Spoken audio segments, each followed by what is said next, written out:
Welcome to a journey through the realms of imagination, human experience, and literary genius. In this video, we're diving into 5 essential books that have shaped minds, sparked creativity, and stood the test of time. Whether you're a devoted book lover or someone seeking an introduction to the world of classic literature, these summaries will offer you the heart and soul of some of the most profound stories ever written. We begin with George Eliot's Middlemarch, a masterful exploration of ambition, love, and the struggles of moral growth. Set in a provincial English town, this novel is as much about its deeply human characters as it is about societal change, offering a mirror to our own dilemmas and desires. Next, we tumble down the rabbit hole with Lewis Carroll's Alice's Adventures in Wonderland. More than just a whimsical tale, this story invites us into a world where the impossible becomes possible, challenging us to embrace curiosity and rethink the boundaries of logic and imagination. From whimsy, we descend into the depths of the human soul with Dante Alighieri's The Divine Comedy. This epic poem is not just a journey through hell, Purgatory, and paradise. It is an odyssey of redemption, faith, and the eternal quest for understanding our place in the universe. Then, we follow the trials and transformations of Pip in Charles Dickens's Great Expectations. This coming-of-age masterpiece captures the highs and lows of aspiration, the weight of guilt, and the redemptive power of forgiveness, wrapped in Dickens's signature wit and social critique. Finally, we encounter the absurdity of war and bureaucracy in Joseph Heller's Catch 22. Through the darkly comedic experiences of Captain Yossarian, we are confronted with the paradoxes of modern life, the madness of conflict, and the unrelenting quest for survival in a world that often defies logic. Each of these books holds a mirror to the human condition, illuminating universal truths that resonate across generations. By the end of this video, you'll not only know their key themes and narratives, but also understand why they remain vital to this day. So, grab a comfortable seat and let's embark on this literary adventure together. Your next favorite classic might just be one of these.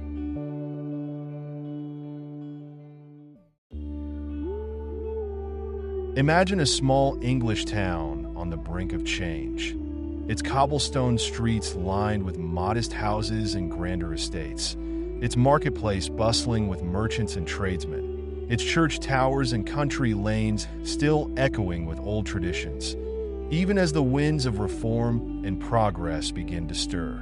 This is Middlemarch, a fictional Midland community in the 1830s, where the tides of social, political, and industrial change are quietly reshaping the lives of everyone within its borders. George Eliot's monumental novel Middlemarch is not just about one central character or a single grand adventure. It's about an entire web of interconnected destinies, the dreams, loves, failures, and revelations of everyday people whose fates intertwine in surprising and profound ways.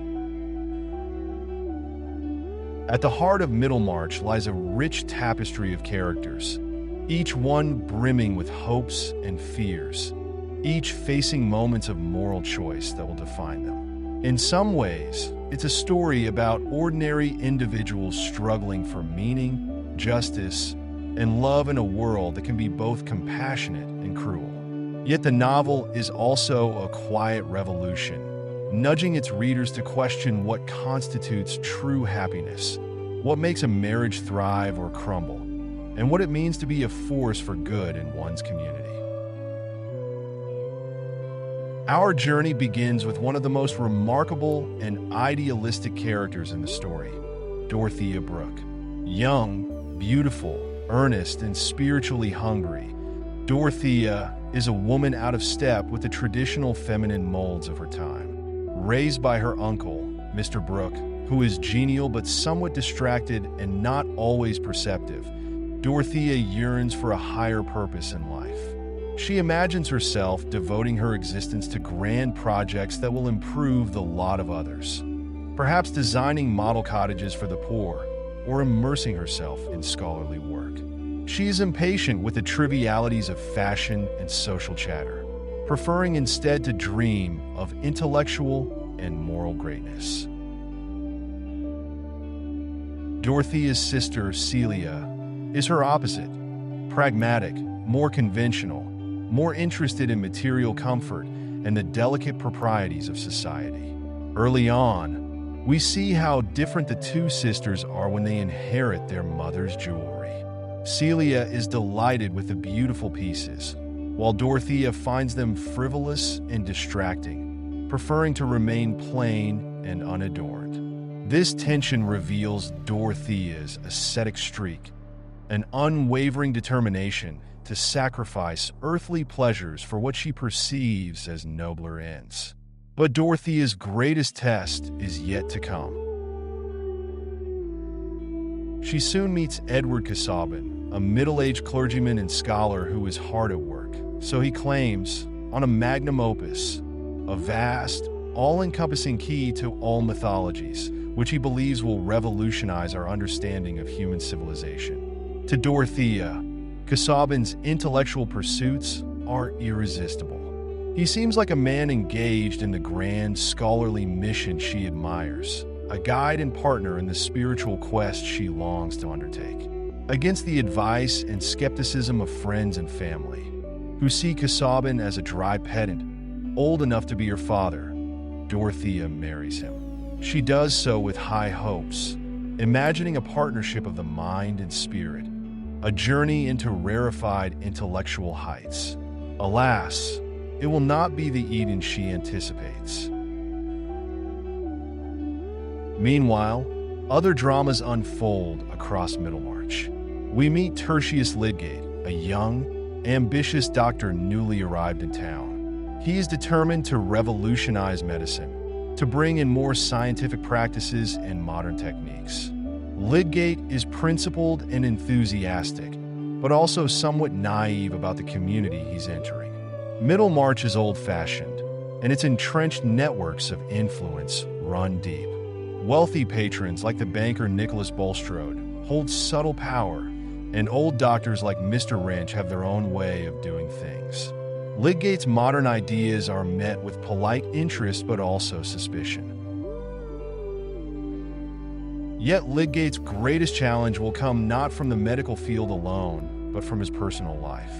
He soon meets Rosamond Vincy, a dazzling young woman celebrated for her beauty, charm, and social grace. Rosamond comes from a family of rising fortunes. Her father, Mr. Vincy, is a tradesman of moderate wealth. She has refined tastes, a love of luxury, and the desire to rise in society. The moment Rosamond sets eyes on Lydgate, she envisions him as the perfect husband, a gentleman doctor who will carry her into a more glamorous life. Lydgate, meanwhile, is enchanted by Rosamond's loveliness and delicate manners. He is convinced she will provide the domestic harmony he needs to pursue his grand medical reforms. Their courtship is a delicate dance of smiles, whispered compliments, and imagined futures. But neither truly understands the other's nature. Lydgate underestimates the depth of Rosamond's vanity and materialism, while Rosamond does not grasp the precariousness of Lydgate's professional standing and the weight of his ambitions. Their marriage will prove as challenging, in its own way, as Dorothea's union with Casaubon. Within the interlinked circles of Middlemarch society, we also find Fred and Mary, a pair whose struggles highlight themes of responsibility, morality, and hope. Fred Vincy, Rosamond's brother, is a handsome young man with easy charm but little discipline. He aspires to become a clergyman, primarily to please his family, though it's clear he lacks the scholarly dedication required. Fred is also in love with Mary Garth, a plain but intelligent and morally steadfast young woman who works as a companion and governess in various households. Mary is wise beyond her years, clear-eyed about Fred's faults, yet deeply fond of him. She refuses to marry him unless he proves himself reliable and hardworking. Their relationship is a long, slow burn. Fred must transform himself from a carefree spendthrift into a man of substance, and Mary must decide if he is worth waiting for. Surrounding them is Mary's family, the Garths, especially her father Caleb Garth, a kind and principled land agent who values honesty and industry above all else. Caleb's quiet integrity stands as a moral touchstone in the community. Overseeing much of this social tapestry is Mr. Brooke, Dorothea's uncle, who fancies himself a progressive political figure, though his efforts often come off as bumbling and half-baked. He hires Ladislaw, a young idealistic relative of Casaubon, who has a flair for art and journalism.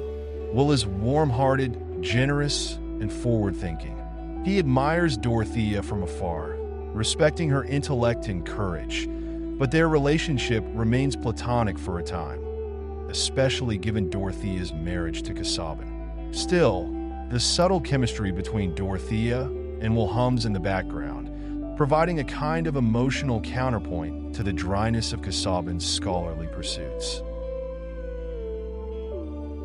Back at Dorothea's new home, Casaubon's estate of Lowick, disillusionment sets in. Edward Casaubon is not the intellectual giant Dorothea imagined. Instead, he is petty, insecure, and fearful that he will never complete his great work. He spends his days cloistered in his study, jealously guarding his research, rebuffing Dorothea's attempts to assist. When they travel to Rome for their honeymoon, Dorothea is awed by the grandeur of ancient ruins and masterpieces of art, but her new husband shows little romantic feeling. Instead, he is peevish and distant, irritated that Dorothea does not simply worship his intellect without question. It is in Rome that Dorothea first truly meets Will Ladislaw, who is staying in the city as well. Will's lively conversation and empathetic nature stand in stark contrast to Casaubon's coldness, awakening in Dorothea the first faint realization that her marriage may not be the spiritual partnership she longed for. Meanwhile, Tertius Lydgate's initial enthusiasm in Middlemarch's medical arena hits roadblocks. He tries to reform the local hospital and update the treatment of patients, but quickly runs into political complications. Who controls the hospital's funds? How can he secure his position without kowtowing to Bulstrode's moralistic pressure or the old guard's traditions? Lydgate's noble ideals start to erode as he realizes that to achieve his goals, he may need to make compromises with people he doesn't admire. His marriage to Rosamond progresses, and though at first it seems blissful, fissures soon appear. Rosamond's expensive tastes strain Lydgate's finances.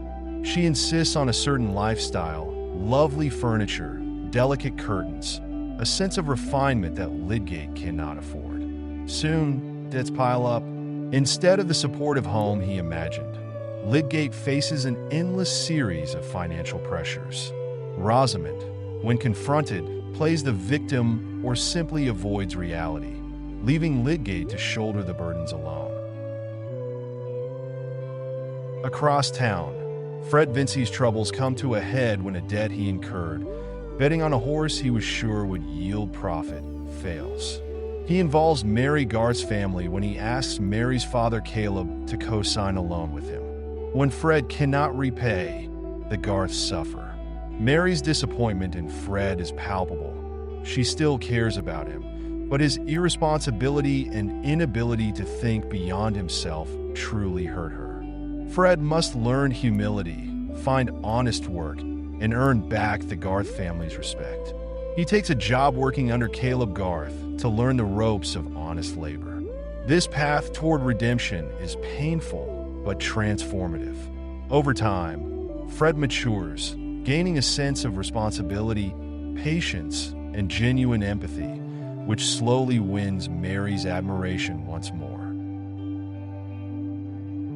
While Fred's journey is one of moral education, the grand drama lies in the fates of Dorothea, Casaubon, Will Ladislaw, and Tertius Lydgate. As Dorothea grows more unhappy, Casaubon senses her disappointment. Paranoid and jealous, he fears that Dorothea's goodwill and respect have slipped away. His health begins to fail, and soon he is bedridden, still clinging to the hope of completing his great key to all mythologies. Before he dies, however, Casaubon crafts a cruel and manipulative codicil to his will. If Dorothea ever marries Will Ladislaw after Casaubon's death, she will lose all the property he leaves her. With this stroke of his pen, Casaubon tries to control Dorothea's fate even from the grave, revealing not only his jealousy and possessiveness, but also his desperate need to thwart any happiness she might find with Will. When Casaubon eventually dies, Dorothea is left a wealthy widow, but one with a moral puzzle. Should she stay true to Casaubon's memory, or follow her heart toward Will Ladislaw, whom she has come to admire deeply? The codicil hangs over her like a specter, making her question Will's motives and her own. If Casaubon's death represents one kind of reckoning, another is emerging around Nicholas Bulstrode, the banker who has financed many of the town's ventures, including Lydgate's medical ambitions. Bulstrode presents himself as a devout, God-fearing man, a pillar of the community. But there are dark shadows in his past. It emerges that Bulstrode built his fortune through dubious means, involving shady deals and moral compromises. One day, a man named Raffles arrives in Middlemarch, an old associate who knows Bulstrode's secrets. He threatens to expose Bulstrode's past misdeeds unless he is paid off. Bulstrode panics, feeling the walls close in around him. In a desperate bid to maintain his respectability, he tries to rid himself of Raffles. When Raffles falls ill, Bulstrode hires Lydgate to treat him. Lydgate, working according to sound medical judgment, prescribes certain treatments. But Bulstrode, frightened that Raffles might recover and talk, mismanages the care by withholding proper instructions or assistance. Raffles dies under suspicious circumstances, and whispers begin to circulate that Lydgate is implicated in the scandal. Lydgate, who has done nothing knowingly wrong, finds his reputation under siege. Having already made small compromises by accepting Bulstrode's patronage, he now looks suspect in the eyes of townspeople eager for a scapegoat. Rosamond offers Lydgate no solace in this crisis. Instead, she sinks into despair, blaming him for losing their social standing. Without her support, Lydgate is isolated. He must either prove his innocence or leave Middlemarch to start fresh elsewhere. Fortunately, Dorothea emerges as a compassionate friend.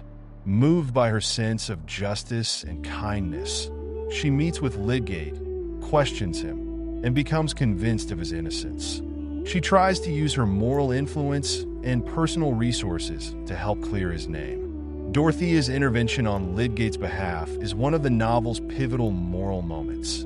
She becomes a figure of empathy and clarity in a muddy moral world.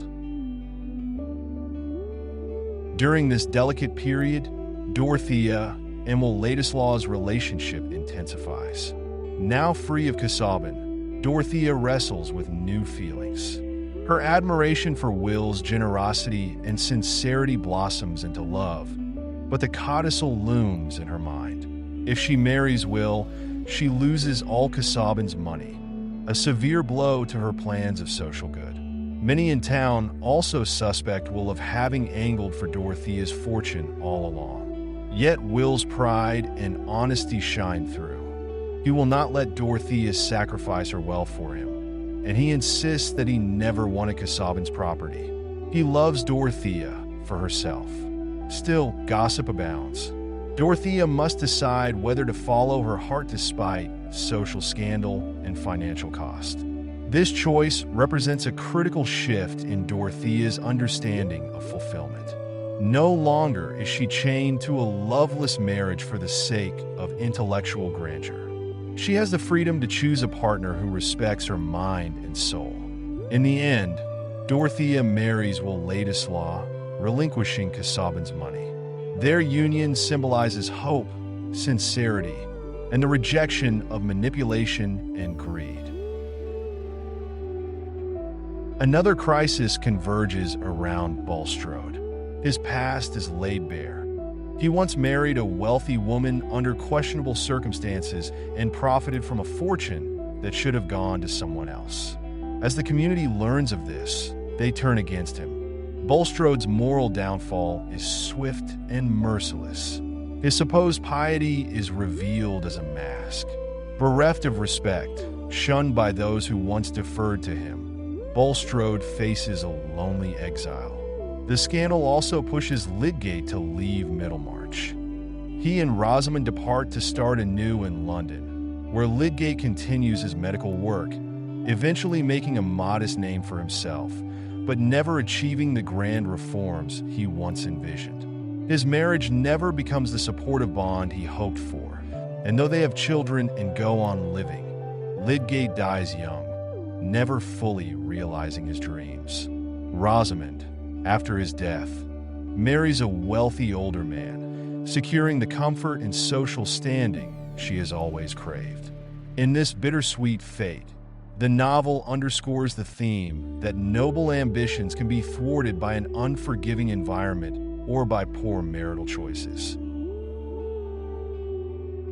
Meanwhile, Fred Vincey's slow and steady metamorphosis wins him Mary Garth's hand in marriage. He becomes a responsible, honest man working under Caleb Garth, learning from the older man's example. Their love story, once imperiled by Fred's irresponsibility, finds its resolution in a life of shared labor, mutual respect, and modest happiness. Though not grand or heroic, their marriage stands as one of the novel's healthiest and most hopeful unions. It proves that moral growth and patient steadfastness can yield a quietly fulfilling life. The Garth family's integrity and kindness remain a moral anchor in the community. Caleb Garth continues to work hard and treat people fairly, shaping a legacy of honesty and diligence. Mary's wise, gentle influence on Fred ensures that the next generation will be grounded and empathetic. In a world shaken by scandal and disappointment, their corner of Middlemarch stands for stability and virtue. Mr. Fairbrother, a kind-hearted clergyman and friend to many, also emerges with grace. He has long harbored feelings for Mary Garth, but he is too decent to pursue her once he realizes her heart belongs to Fred. Instead, he encourages Fred to become a better man for Mary's sake. His selflessness and good counsel mark him as one of the gentlest souls in the story. Fairbrother never marries Mary, but he maintains warm friendships and improves the lives of those around him, illustrating that not all rewards in life are found in romantic conquest. Some are found in doing good quietly and consistently. In the end, Dorothea and Władysław represent a union of visionary spirit and passionate feeling. Although they must live with less wealth than Dorothea once possessed, they find happiness in each other and in the causes they support. Their marriage is blessed with children, and Dorothea channels her idealism into good works, using her influence, however limited by her new financial situation, to help others. Will pursues art and politics, inspired by Dorothea's moral fervor. They become a couple who, in their own modest sphere, try to live according to their principles. Reflecting on the whole of Middlemarch, we see that Eliot's narrative is less about individual heroes conquering the world and more about the delicate interplay of character, society, and fate. The novel's setting, A provincial English town on the cusp of the Reform Bill of 1832 provides a backdrop of political and social flux. Traditional hierarchies are beginning to crack. New ideas in science and medicine challenge old practices. Economic shifts and moral reckonings reshape reputations and fortunes. This transitional period tests each character's moral fiber. Who can adapt to new ways with grace and integrity, and who clings to old illusions? Central themes emerge again and again. One of the most prominent is the nature of marriage. The novel offers a spectrum of marital dynamics. Dorothea and Casaubon, mismatched and suffocated by misunderstanding. Lydgate and Rosamond, who failed to form a true partnership because of clashing values and unmet expectations. Fred and Mary, who build a solid foundation on honesty, patience, and moral growth. And finally, Dorothea and Will, who form a loving bond based on mutual respect and intellectual sympathy. By showing multiple marriages, Eliot critiques the 19th century institution, questioning the idea that women must sacrifice their own growth and happiness for their husband's ambitions. Dorothea's eventual choice to follow love rather than wealth is a subtle defiance of the social order and a vindication of her right to intellectual and emotional fulfillment. Another key theme is the idea that even the smallest, seemingly insignificant choices have ripple effects throughout a community. Middlemarch is structured like a web. A loan taken out by Fred affects the Garth family's finances and Mary's respect for him. Bulstrode's past moral failures, hidden for decades, explode into scandal, tainting Lydgate's reputation. Casaubon's jealousy and insecurity cast a long shadow over Dorothea and Will's happiness. Every individual action connects to the broader social fabric. Eliot reminds us that society is made of countless interwoven threads, and a single cut or knot can alter the entire pattern. Moral complexity is a third essential theme. Few characters are purely good or purely evil. Casaubon is not monstrous. He is a weak, insecure man caught in the trap of his own intellectual vanity. Rosamond is not malicious, just shallow and raised to value appearances over substance. Bulstrode is a hypocrite, but also a man tortured by conscience. Lydgate's failings do not erase his good intentions. Dorothea's fervor can be naive, and Will's pride can be prickly. By giving us layered personalities, Eliot encourages compassion and understanding. The reader is asked to see the human struggle inside each character, the push and pull of ego, love, duty, and fear. The setting of Middlemarch itself is drawn with exquisite care. We wander through its landscapes, the fields that Caleb Garth manages, the drawing rooms where polite conversation hides social maneuvering, the hospital wards where outdated treatments face new methods, the dusty libraries and studies where Casaubon and others brood over manuscripts. We feel the slow pulse of a provincial life. Church bells on Sunday, market days filled with chatter, the seasonal rhythms of harvest and holiday. Eliot paints the town as a living organism, with a collective consciousness shaped by gossip, tradition, and slow-moving change.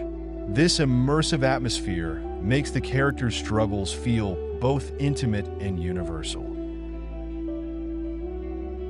As the novel concludes, we see that life in Middlemarch goes on. The world will not stand still.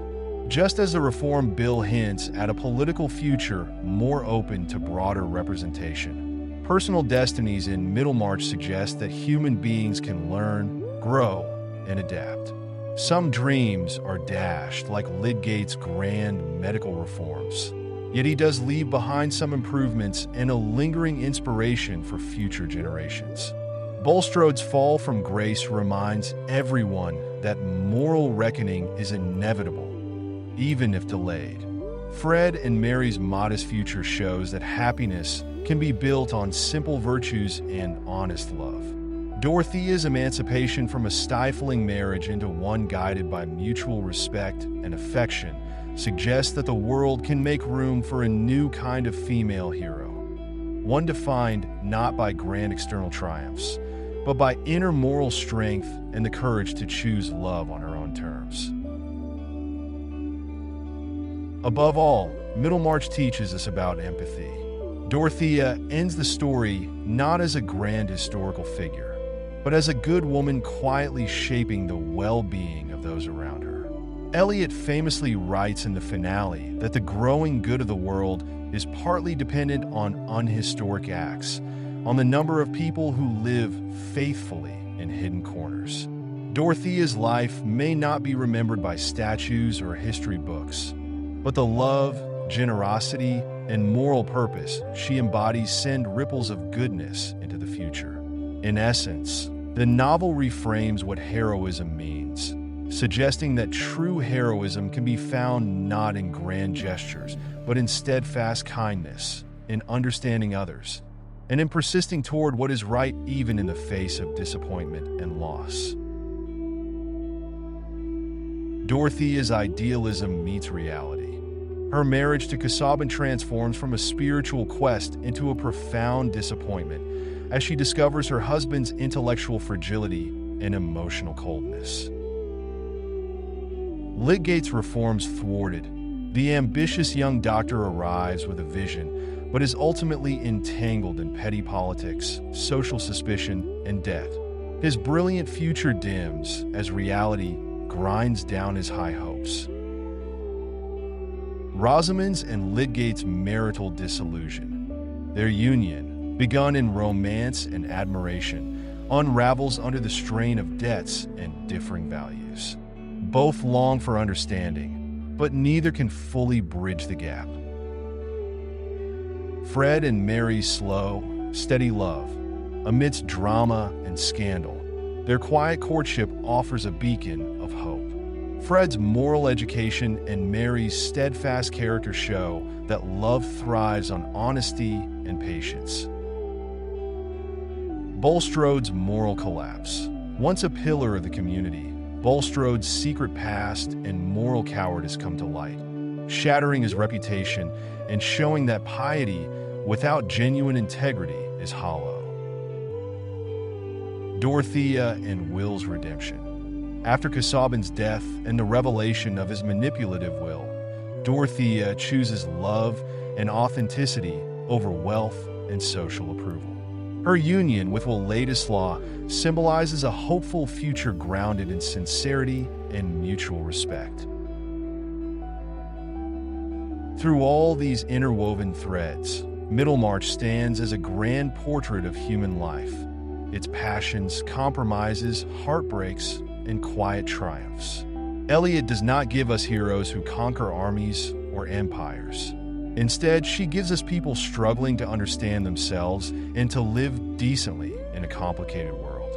The stakes may be humble, reputations, marriages, small fortunes, but the moral grandeur lies in how characters respond to these everyday tests. By the time we finish the tale, we understand that Middlemarch's streets and fields, its parlors and farms, are universal stages on which the human drama of striving and suffering, loving and hoping, plays out endlessly.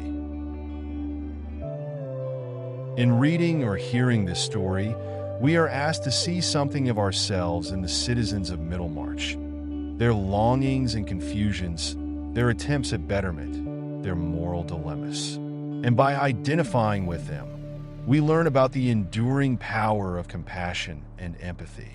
No one is beyond fault.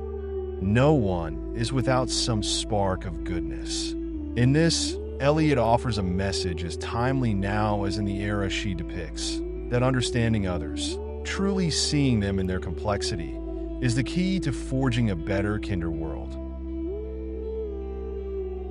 As the final pages of Middlemarch suggest, Dorothea's grand ambitions never result in the extraordinary legacy she once imagined. Instead, she finds a quieter fulfillment, living a life that does good in small but meaningful ways.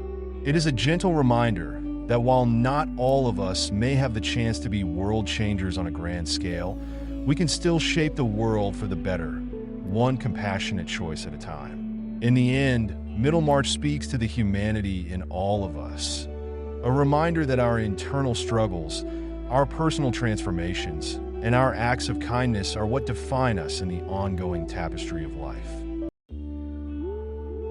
Imagine, for a moment, that you are seated beside a gentle riverbank on a warm summer's day, the sun's rays dancing across the water's surface and a soothing breeze gently stirring the grass.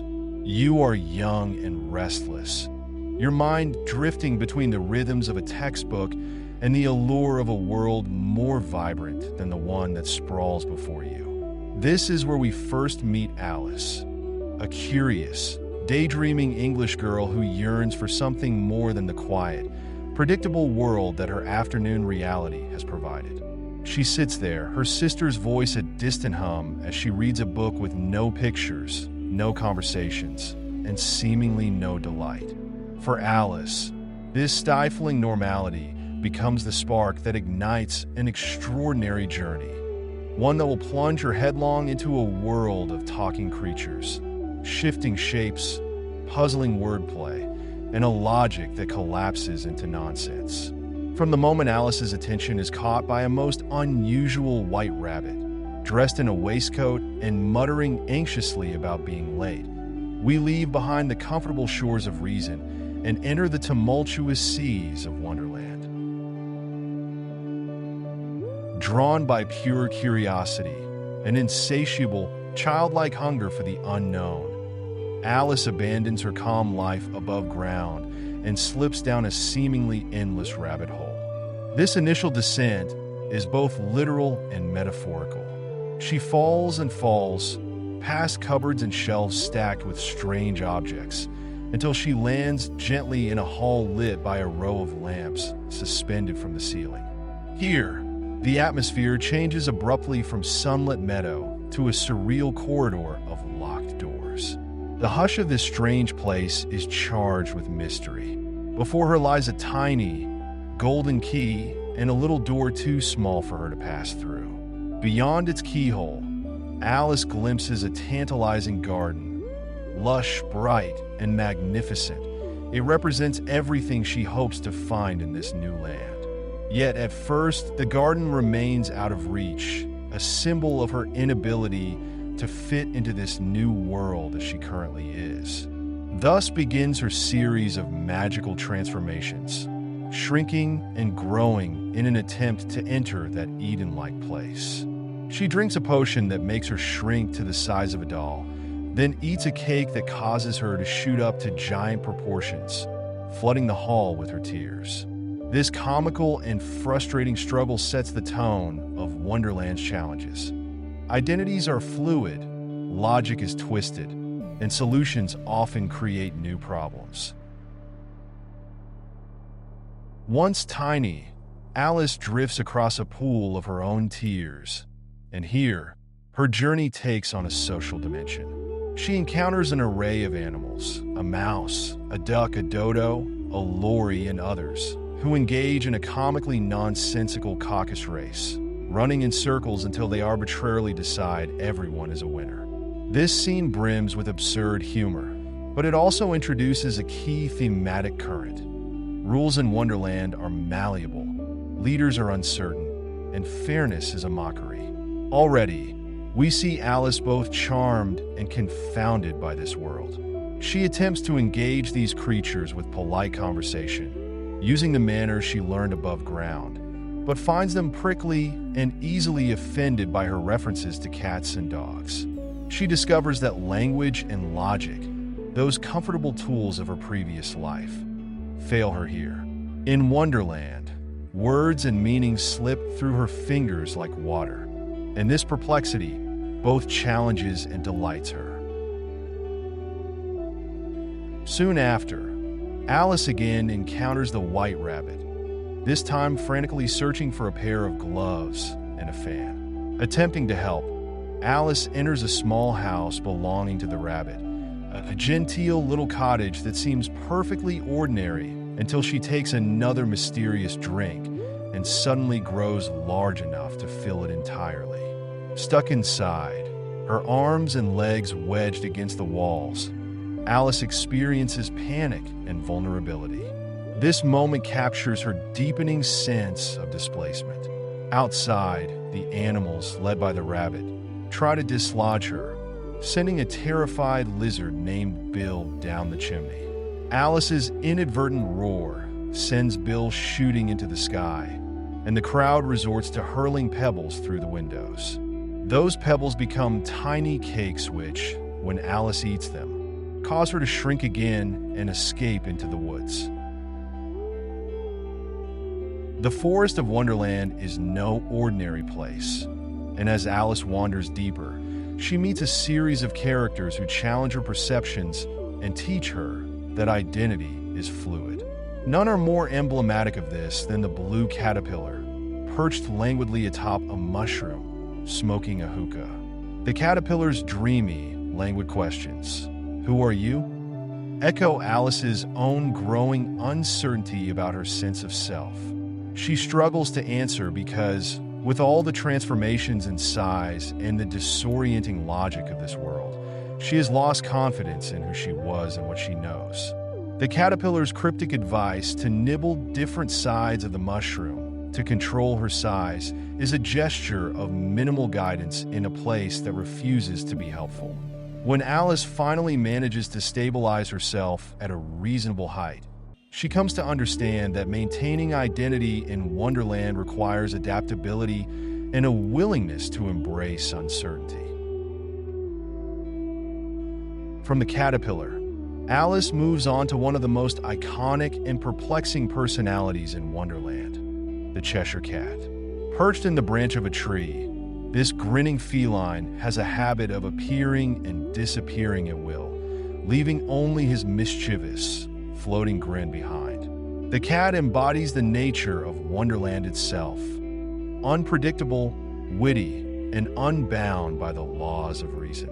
He points Alice in the direction of the Hatter and the March Hare, but admits, with a sort of gleeful candor, that in Wonderland everyone is mad, including Alice.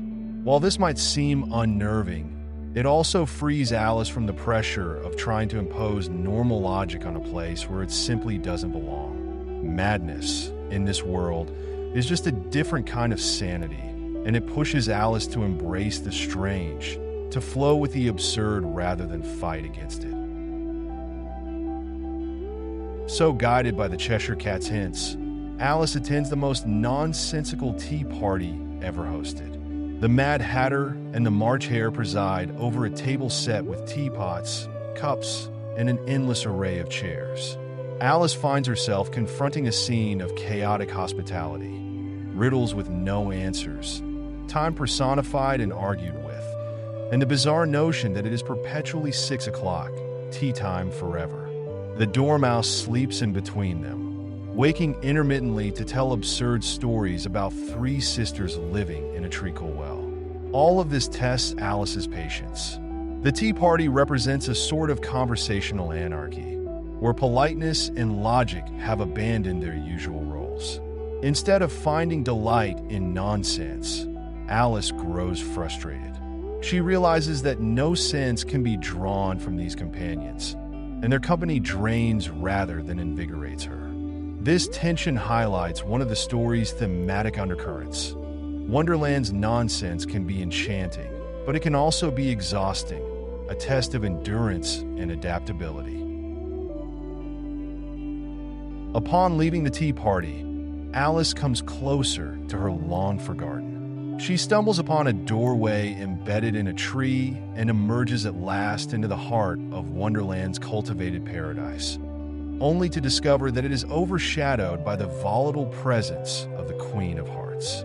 The garden is no mere oasis of tranquility. Instead, it serves as a stage for one of the most surreal courts imaginable. The Queen of Hearts is a temperamental tyrant who rules through intimidation and threats. Her signature cry, "Off with their heads!" rings through the air, spreading panic among her subjects. Here, the playing cards come to life as gardeners, soldiers, and courtiers. Red roses are hastily painted over white ones to avoid the queen's wrath.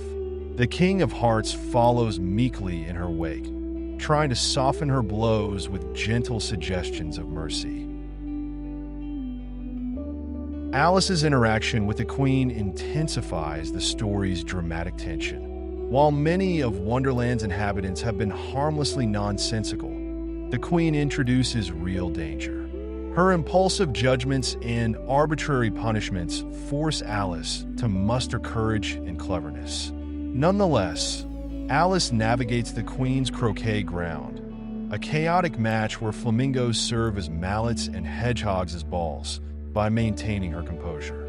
The croquet game is a brilliant metaphor for Alice's predicament. The rules change constantly, the equipment refuses to cooperate, and authority figures demand impossible compliance. Yet, Alice observes carefully, growing wiser about when to speak and when to remain silent. Through this ordeal, she begins to gain a quiet confidence. She realizes that the authority of Wonderland's royalty is as fragile as the logic that underpins this world. Their power depends more on intimidation than sense. In the midst of this royal mayhem, we again encounter the Cheshire Cat's disembodied grin. The king and queen attempt to argue with the cat, highlighting the absurdity of negotiating with a being who can vanish at will. The Cheshire Cat's grin and the queen's increasing irritation lay bare the tenuous hold the queen has on her realm. Meanwhile, Alice watches all this unfold, increasingly aware that these are, after all, just characters in a strange performance. She begins to suspect that Wonderland might be less a place of concrete existence and more a dreamscape, a reflection of her own internal struggles and imaginings. The tension escalates when Alice meets the griffin and the mock turtle, two curious creatures who introduce her to the sorrowful nostalgia and whimsical nonsense of Wonderland's moral lessons. The mock turtle, a gentle but perpetually mournful figure, recalls a parody of a Victorian education, lamenting the school subjects he once studied, like reeling and writhing, rather than reading and writing. This part of the story strikes a poignant chord, reminding us that beneath the silly wordplay and whimsical transformations lies a subtle commentary on the rigidity of Victorian childhood education and the adult world's incomprehensible rules. The Mock Turtle stories are filled with puns and contradictions, yet they carry a longing for something more meaningful and authentic, an echo of Alice's own desire to find order and understanding in a world seemingly bereft of both. Before long, the narrative builds toward its final trial scene, a climactic moment that both parodies and intensifies the nonsensical logic pervading Wonderland. The Knave of Hearts stands accused of stealing the Queen's tarts, and Alice is called as a witness. Yet, any notion of justice or fairness dissolves into pure mayhem. The court is populated by the King and Queen of Hearts, a jury composed of animals and cards, and random witnesses offering irrelevant testimony. The proceedings themselves are laughably illogical. Evidence is nonsensical, verdicts are predetermined, and the law is twisted to serve the Queen's whims. At the height of this absurdity, Alice, who has been gradually growing again, both physically and metaphorically, finds herself towering over the entire court. As Alice's physical stature increases, so does her confidence. She challenges the court's authority, denouncing their ridiculous rules and refusal to adhere to any semblance of reason.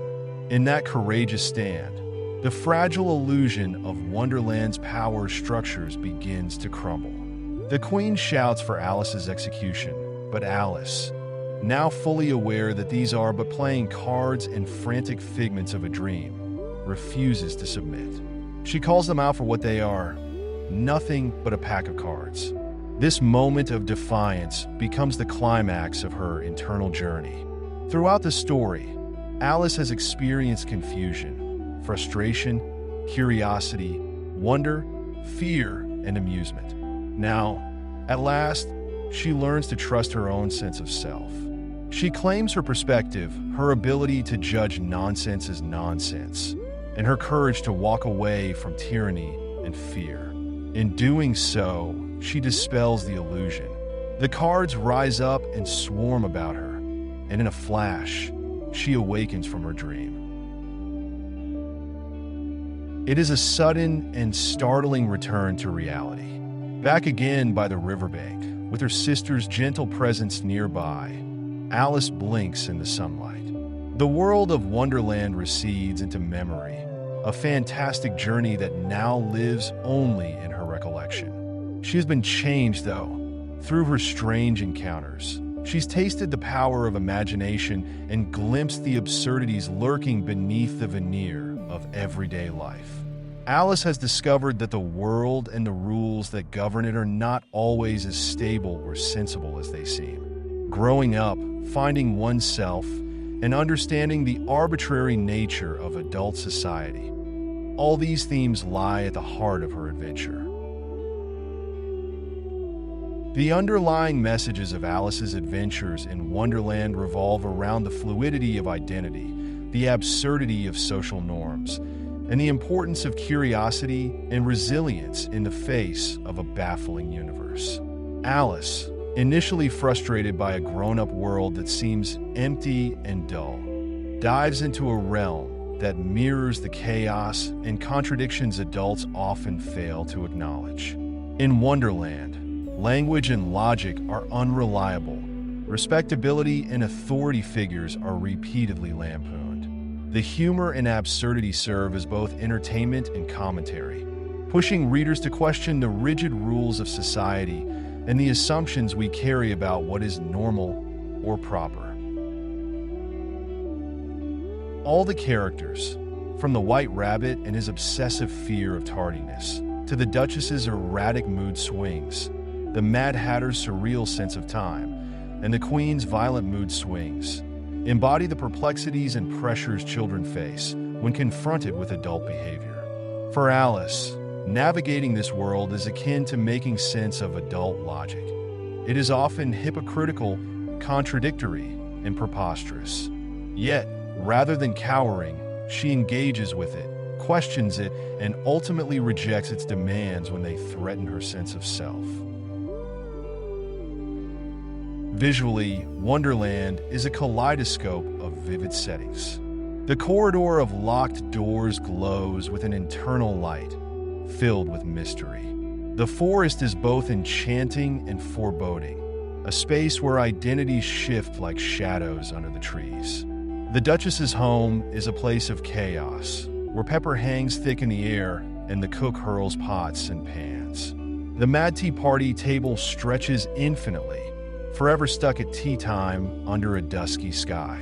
The Queen's garden is manicured, yet threatened by authoritarian rage, and the court is a bizarre parody of justice.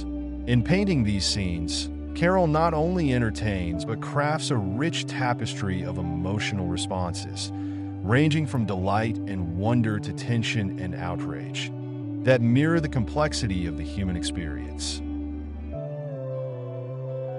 Emotionally, Alice's journey resonates because we, too, can recall the confusion of childhood, those moments when the adult world's rules seemed as impossible as a flamingo-shaped croquet mallet. We can recall struggling to express ourselves, like Alice does, only to find that words fail us. We've tasted frustration at encountering authority figures who fail to make sense, and we've longed for the courage to call them out. Yet, just as Alice experiences growth through her trials, we too realize that confusion and uncertainty often sow the seeds of understanding and self-confidence. One of the most gripping aspects of the story is its ability to blend the whimsical with the threatening. Wonderland is never outright violent, despite the Queen's shouted commands. but it is unsettling. The absence of stable ground beneath Alice's feet, both literally when she falls down the rabbit hole and metaphorically as she attempts to apply logic to nonsense, generates a tension that captures our attention. This tension does not resolve neatly. Rather, it dissolves when Alice asserts herself and the dream collapses. The moral, if one exists in a traditional sense, is subtle. The narrative suggests that personal growth often arises when we learn to question what we are told, to laugh at the absurd, and to reclaim agency in environments that refuse to yield easy answers. Throughout the journey, the theme of identity is woven seamlessly into the plot. From the caterpillar's inquiries to Alice's repeated size transformations, we confront the fluid nature of selfhood. Alice struggles to define herself in a world that won't offer stable categories. This uncertainty reflects the process of growing up, losing the clear boundaries of childhood innocence and trying on new roles, new perspectives, as the world's complexity unfolds. By the end, Alice emerges more self-aware. She recognizes that, while Wonderland's inhabitants might be maddening, their absurdities have taught her something precious. She can face nonsense without losing herself. She can observe madness without succumbing to it. She can appreciate imagination without forsaking reason. The story also engages with language in a profoundly playful manner. Jokes, puns, riddles, and wordplay ripple through every chapter. They serve as reminders that language, which we often treat as a straightforward tool for communication, can be delightfully slippery. Meanings shift depending on who speaks and who listens. Logical arguments circle back on themselves until they are meaningless. This challenges not only Alice but also readers to embrace ambiguity, acknowledging that what we say and what we mean may not always align as neatly as we hope. In a sense, Carroll is showing us that language, like life, is a game, one that can be thrilling and confounding by turns. In atmosphere and era, Alice's adventures in Wonderland emerges from a Victorian England known for its strict social mores and academic rigor. This contrasts sharply with the unbound imagination of Wonderland. The polite tea-time rituals, hierarchies, and educational standards of that era become surreal mockeries under Carroll's pen. Through Wonderland's warped lens, we see that the cherished customs of the day may not be as universal or inevitable as they seem. In our modern world, where rules often feel equally arbitrary, Wonderland still speaks volumes, urging us to question authority, to find humor in the nonsensical, and to remain flexible and open-minded. All these elements coalesce into a single spellbinding narrative arc. We start with a bored girl beside a quiet river and end with a self-assured individual who has wrestled with chaos and come out stronger. The tension never dissipates into monotony. Instead, each strange encounter, each perplexing riddle, and each contradictory character propels Alice and us further into a landscape that challenges our comfort zones. By the time we reach the trial scene, we are as exasperated as Alice, ready to call out the nonsense, and perhaps eager for resolution. When that resolution comes, it is swift. The dream breaks. We awaken with Alice, the warm sun still shining. Nothing has changed, and yet everything has changed. The world is no less complicated, but having ventured into Wonderland's depths, Alice and we, as readers or listeners, have discovered something important: perspective. The ability to question what seems fixed and to embrace curiosity over passive acceptance. The courage to define oneself rather than conform blindly to the demands of others. In that sense, Alice's Adventures in Wonderland is less about a fantastical world and more about the inner journey of a girl learning to think for herself. In conclusion, Lewis Carroll's Alice's Adventures in Wonderland takes us from a serene summer's day into a realm of kaleidoscopic absurdity, where logic is fluid, words dance with double meanings, and creatures both endearing and frustrating cross our path. It captivates us with humor, dazzles us with imagination, and provokes us to ponder the nature of identity, authority, and meaning itself. Alice's curious innocence leads her through this labyrinth of lunacy, and though she emerges perhaps puzzled, she is undeniably wiser. The story reminds us that facing nonsense without fear and finding one's voice amid chaos can be a potent force in our own lives. By the end, we share in Alice's relief at returning to normality, but carry with us the memory of the laughter, confusion, excitement, and growth we experienced in that unforgettable dream called Wonderland. Imagine opening your eyes to find yourself alone, enveloped by the silent hush of a mysterious forest at twilight. The air is heavy and cool. The trees tower over you in twisting shapes, and every path forward seems obscured by shadows. This is where Dante Alighieri, the central figure of his own epic poem, The Divine Comedy, begins his unforgettable journey. Composed in the early 14th century, Dante's masterpiece is a vast, sweeping vision of the afterlife, divided into three realms: hell, inferno; purgatory, purgatorio; and heaven, paradiso. Across its pages, Dante embarks on a soul-stirring pilgrimage, meeting legendary poets, tormented sinners, repentant souls, and radiant angels, all leading him toward profound spiritual enlightenment. It's both a grand adventure and a deeply personal story, a blend of vivid imagery, moral philosophy, and passionate longing for divine love. Our story unfolds in a moment of personal crisis. Dante, who by this point in his life has experienced exile and disillusionment, metaphorically finds himself in the middle of life's journey, having strayed from the straight path of virtue. The dents would symbolize his moral confusion and spiritual peril. He's terrified, disoriented, and searching desperately for a way out. As he gropes through the darkness, he encounters three fearsome beasts: a leopard, a lion, and a she-wolf, each representing a different kind of sin and temptation. These creatures block every route of escape, and Dante feels close to despair. Just as all hope seems lost, a gentle, patient figure emerges from the gloom. It is Virgil, the ancient Roman poet Dante has admired for years, long dead but now appearing as a guide.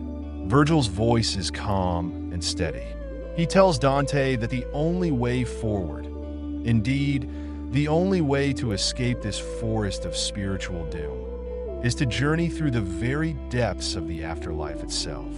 They must descend into the infernal realm, witness the fate of damned souls, climb the mountain of purification known as Purgatory, and then ascend into heaven to understand the true nature of God's love and justice. Dante, still trembling, agrees. With that, they begin one of the most famous odysseys in all of literature, the descent into Inferno, the realm of eternal punishment. They pass through the gates of hell, where these immortal words are carved above the threshold: "Abandon all hope, ye who enter here." Immediately, the atmosphere grows stifling. Dante hears the wails of the damned echoing through corridors of gloom. The pair must cross the dark river Acheron, ferried by the dread boatman Charon. Beyond it, the circles of hell open up before them, one below another, spiraling down into a pit of unimaginable agony, each circle punishing a different category of sin. In the uppermost circles, Dante and Virgil encounter souls whose sins, though serious, are less grievous than those further down. The punishments are fittingly symbolic. Within the tempest of the second circle, the lustful are forever tossed about by a ferocious whirlwind, their passions now a literal storm that never ceases. Here Dante meets Paolo and Francesca, lovers who surrendered to forbidden desire. Their story of love and betrayal moves Dante to tears. Far from gawking at their torment, Dante's reaction reveals his compassionate, human side. He sees in them the tragedy of misguided love. In a lower circle reserved for gluttons, greedy souls lie in a vile slush under a ceaseless, foul rain. In the circle of the avaricious and prodigal, the damned roll giant weights in a never-ending, pointless struggle, a haunting reminder of how their lives on earth revolved around material wealth, now reduced to a meaningless burden. The further Dante descends, the more severe and horrifying the punishments become. The city of Dis, an iron fortress, marks the boundary between the relatively lighter sins and those of a more malicious nature. Here, Dante confronts heretics who doubted the soul's immortality, eternally trapped in red-hot sepulchres. Deeper down, violent sinners are immersed in a river of boiling blood, guarded by centaurs who stand ready with drawn bows. As Dante and Virgil move on, each step brings stranger shapes and more grotesque scenery. A forest of twisted trees housing the souls of suicides, harpies feeding upon their leaves. A scorched plain of fiery sands where blasphemers lie supine, cursing the heavens as burning flakes fall upon them like rain. The tension mounts as Dante reaches the Malbolge, a set of 10 ditches encircling Hell's 8th circle, each punishing a different form of fraud. This section is a gallery of increasingly cunning and hypocritical criminals. Panderers and seducers are whipped by demons. Flatterers wade through human waste. Simoniacs who sold religious offices are plunged headfirst into rock crevices, their feet aflame. The horrors feel relentless. Dante meets notorious figures from history and myth. He observes fortune-tellers forced to walk with their heads twisted backward, never able to see what lies ahead, symbolic of their attempt to see the future in life. He encounters corrupt political leaders and deceptive counselors screaming in agony, wrapped in tongues of fire. Each encounter teaches him another lesson about the moral order of the universe. Sin is not just an action, but a corrosion of the spirit that contorts and disfigures the soul. At last, Dante and Virgil approach the final circle of hell, the frozen Cocytus, where traitors are trapped in sheets of ice. Here, the atmosphere is eerily quiet and bitterly cold, a stark contrast to the fiery punishments above. Dante discovers that the worst sin in this moral cosmos is treachery, especially against friends, family, or benefactors. The innermost region, Giudecca, named after Judas Iscariot, houses the arch-traitors, each locked in ice, weeping frozen tears.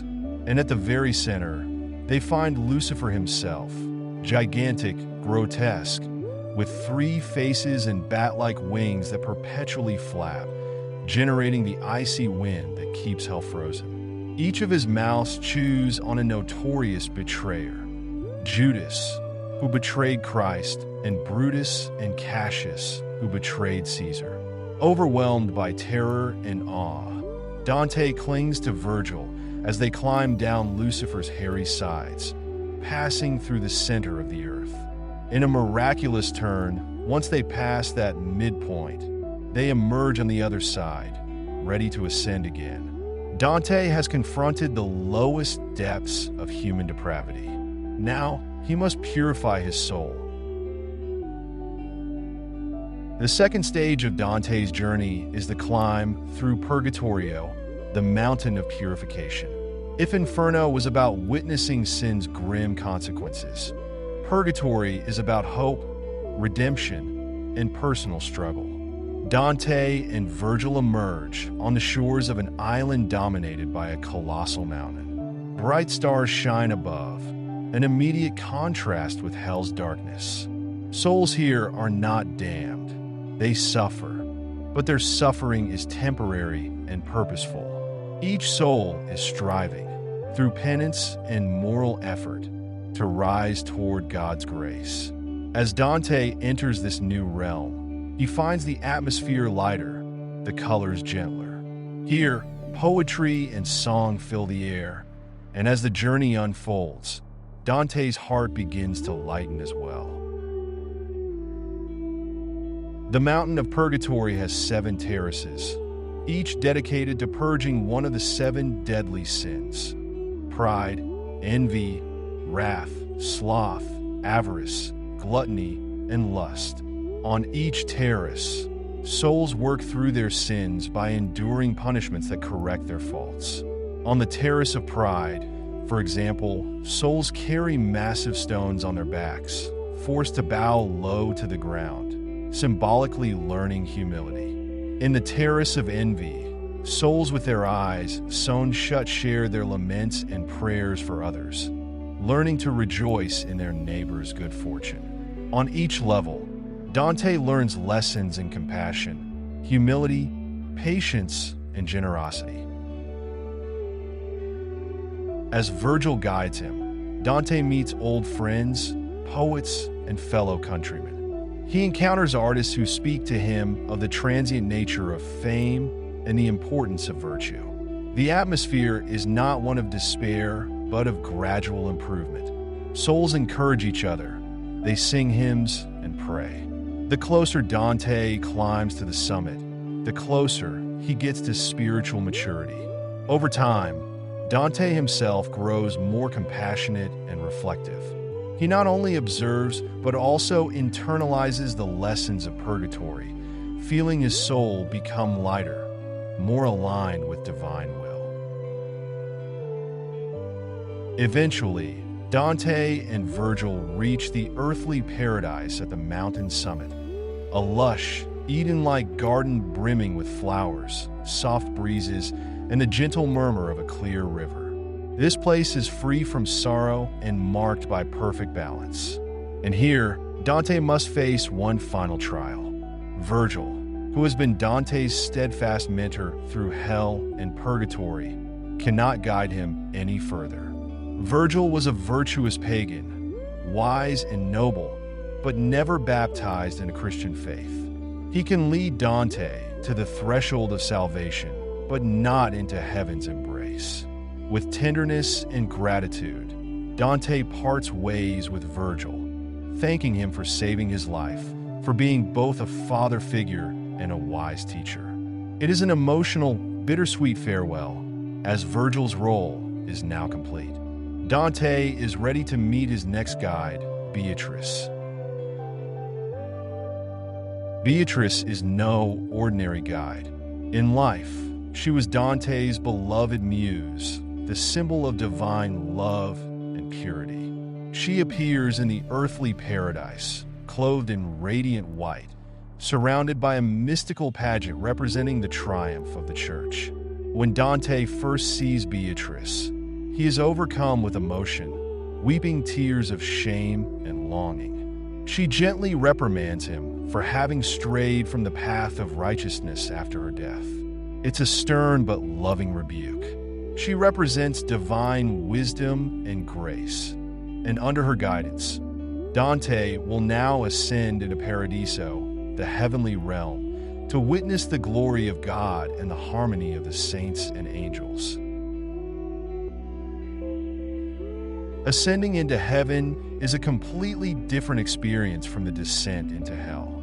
Here, instead of a physical journey downward, Dante rises through the spheres of the celestial heavens, each sphere closer to God and more suffused with love and understanding. The universe is imagined according to the Ptolemaic model. Earth at the center, surrounded by concentric spheres of the moon, Mercury, Venus, the Sun, Mars, Jupiter, Saturn, the fixed stars, and finally the primum mobile that encloses all creation, beyond which lies the empyrean, the mind of God. At each heavenly sphere, Dante encounters souls who exemplify virtues refined to perfection.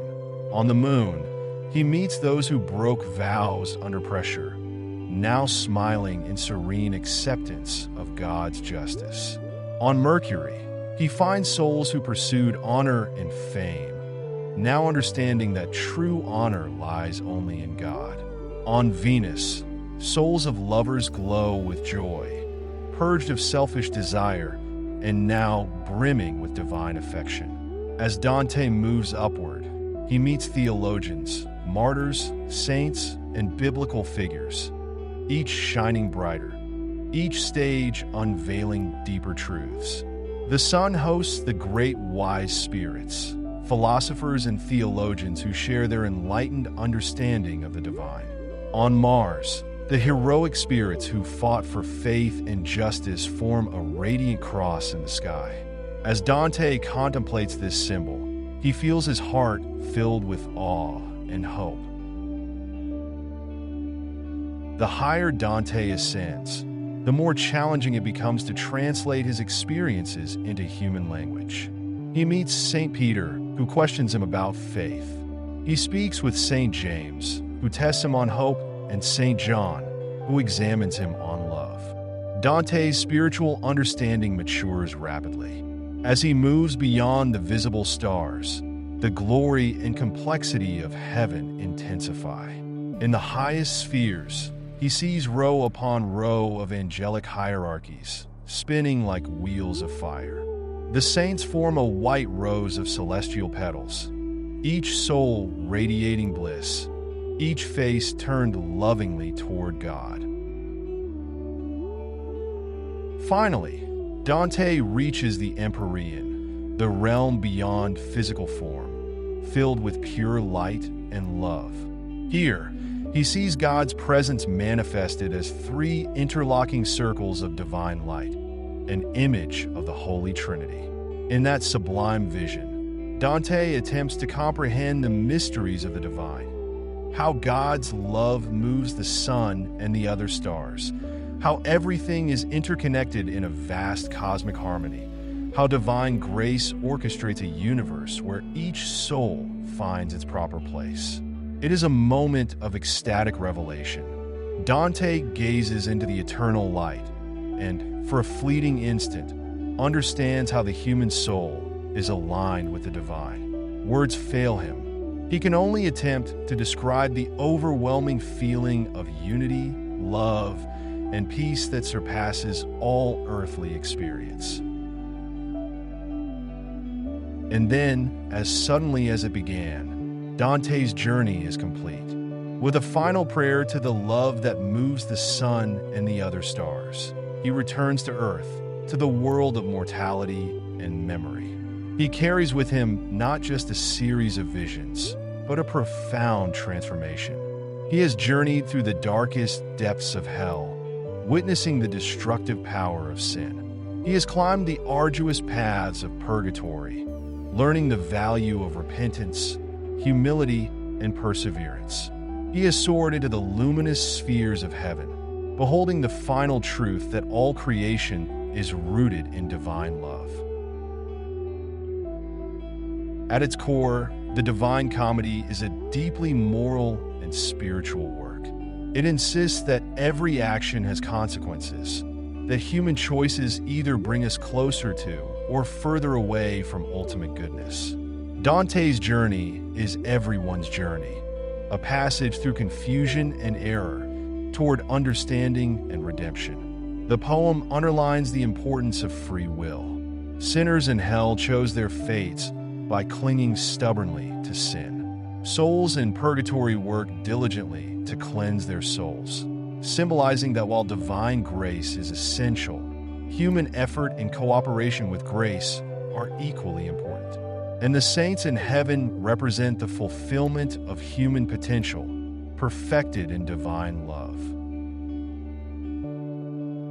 By populating his story with real historical figures, mythological creatures, and personal acquaintances, Dante creates a moral and spiritual tapestry that readers can recognize and relate to, even across centuries.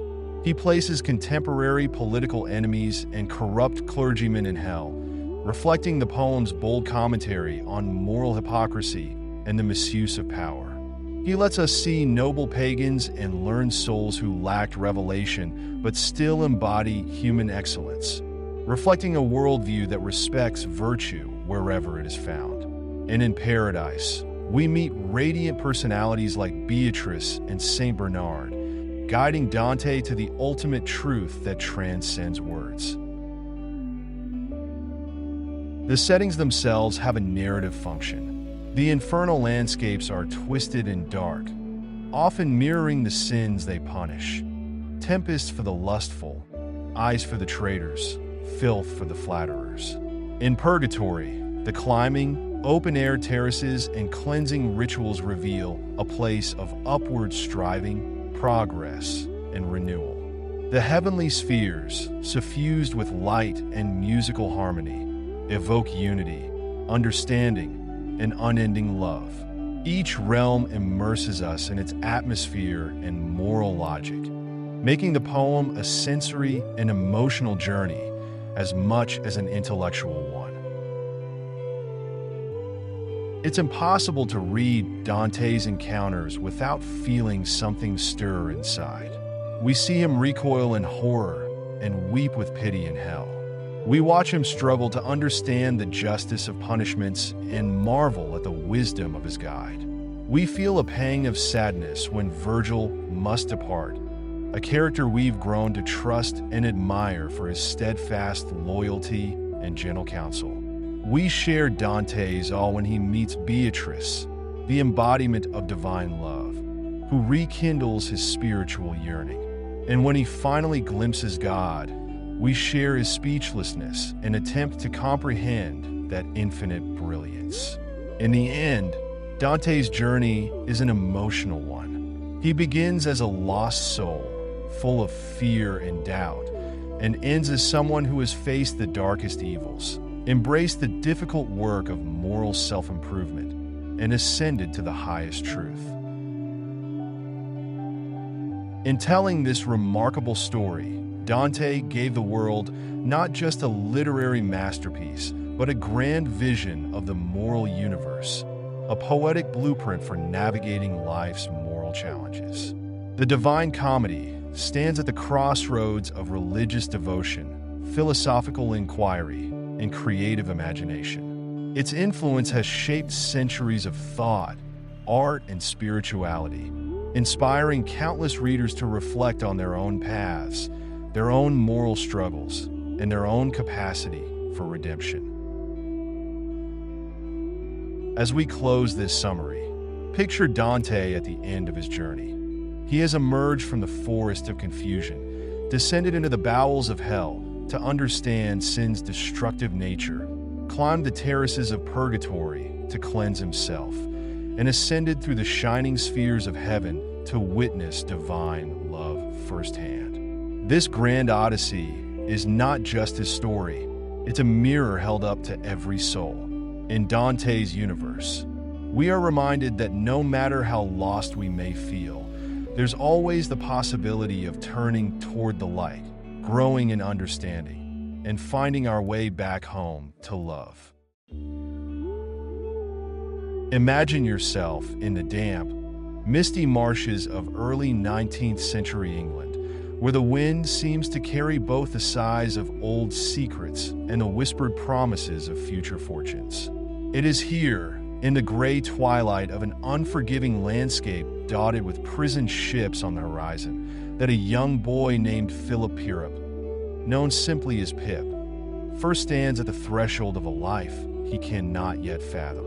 Charles Dickens's Great Expectations transports us through Pip's extraordinary journey from childhood innocence to the uncertain realms of adulthood, weaving together mystery, heartbreak, ambition, and redemption in a richly layered narrative that continues to captivate readers centuries after its publication. This is not a simple rags-to-riches story. though money and social standing are at its core. Nor is it merely a coming-of-age tale. Despite following Pip's evolution from a vulnerable orphan to a world-weary gentleman. Instead, Great Expectations is a tapestry of human desire, pride, shame, love, and generosity, both hidden and revealed.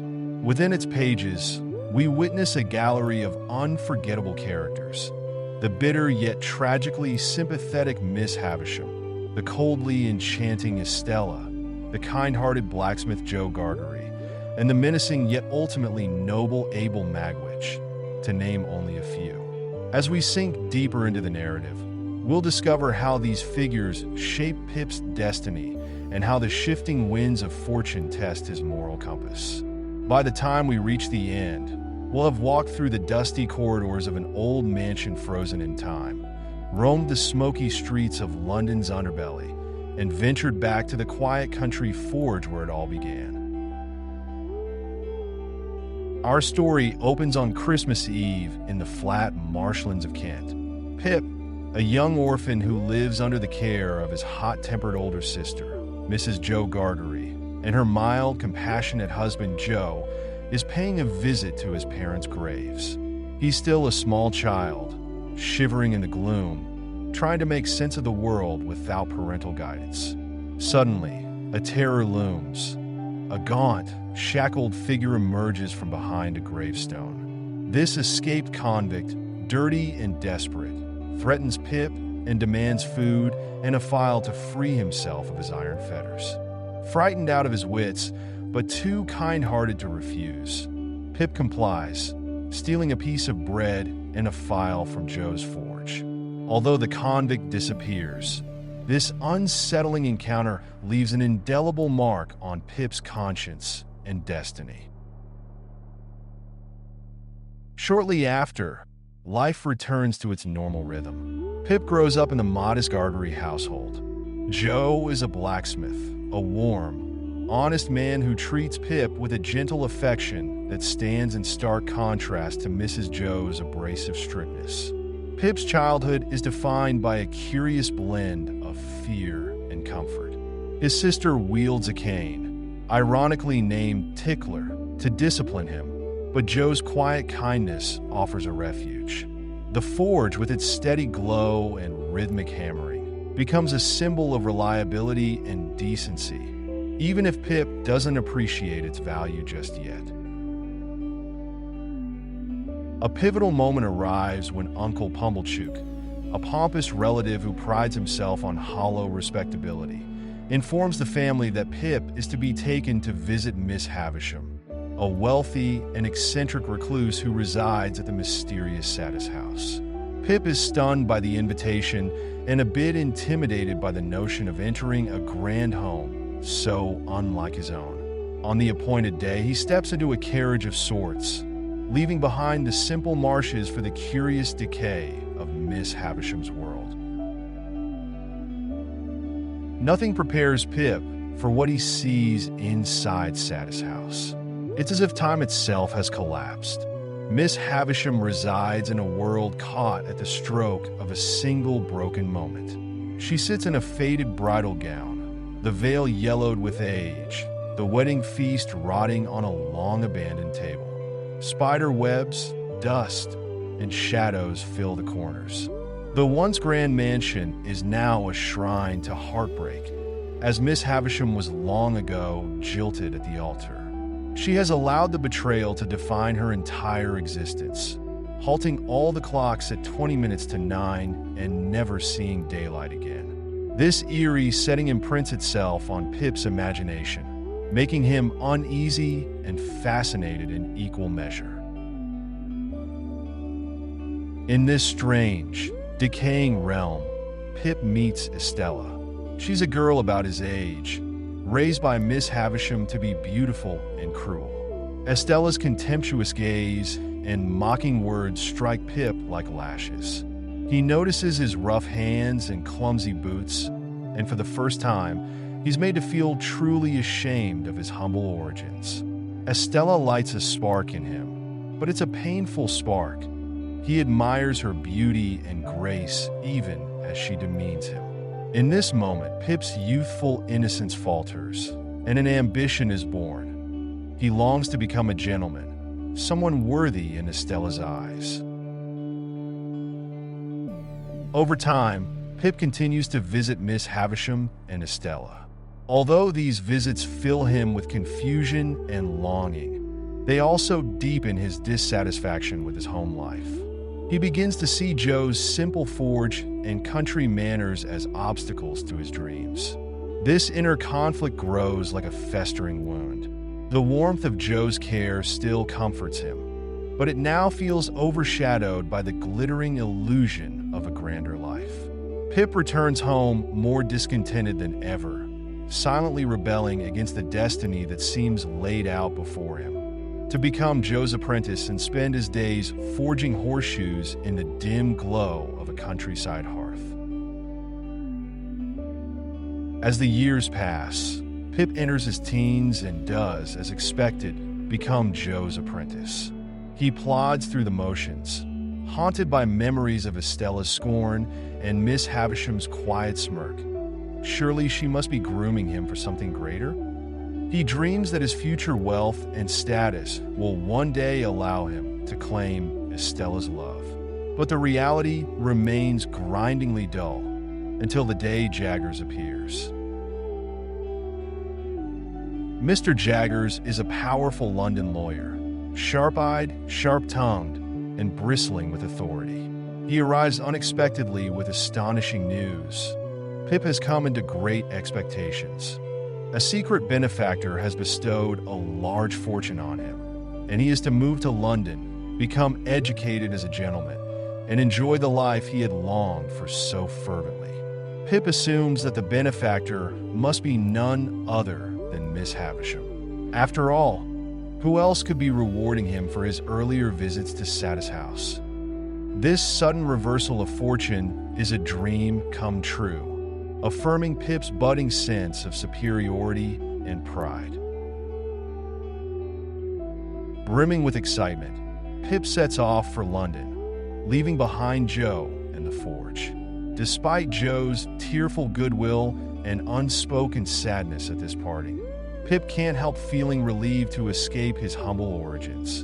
In London, Pip is introduced to a world of refined manners, tailors, tutors, and the social graces he so desperately craved.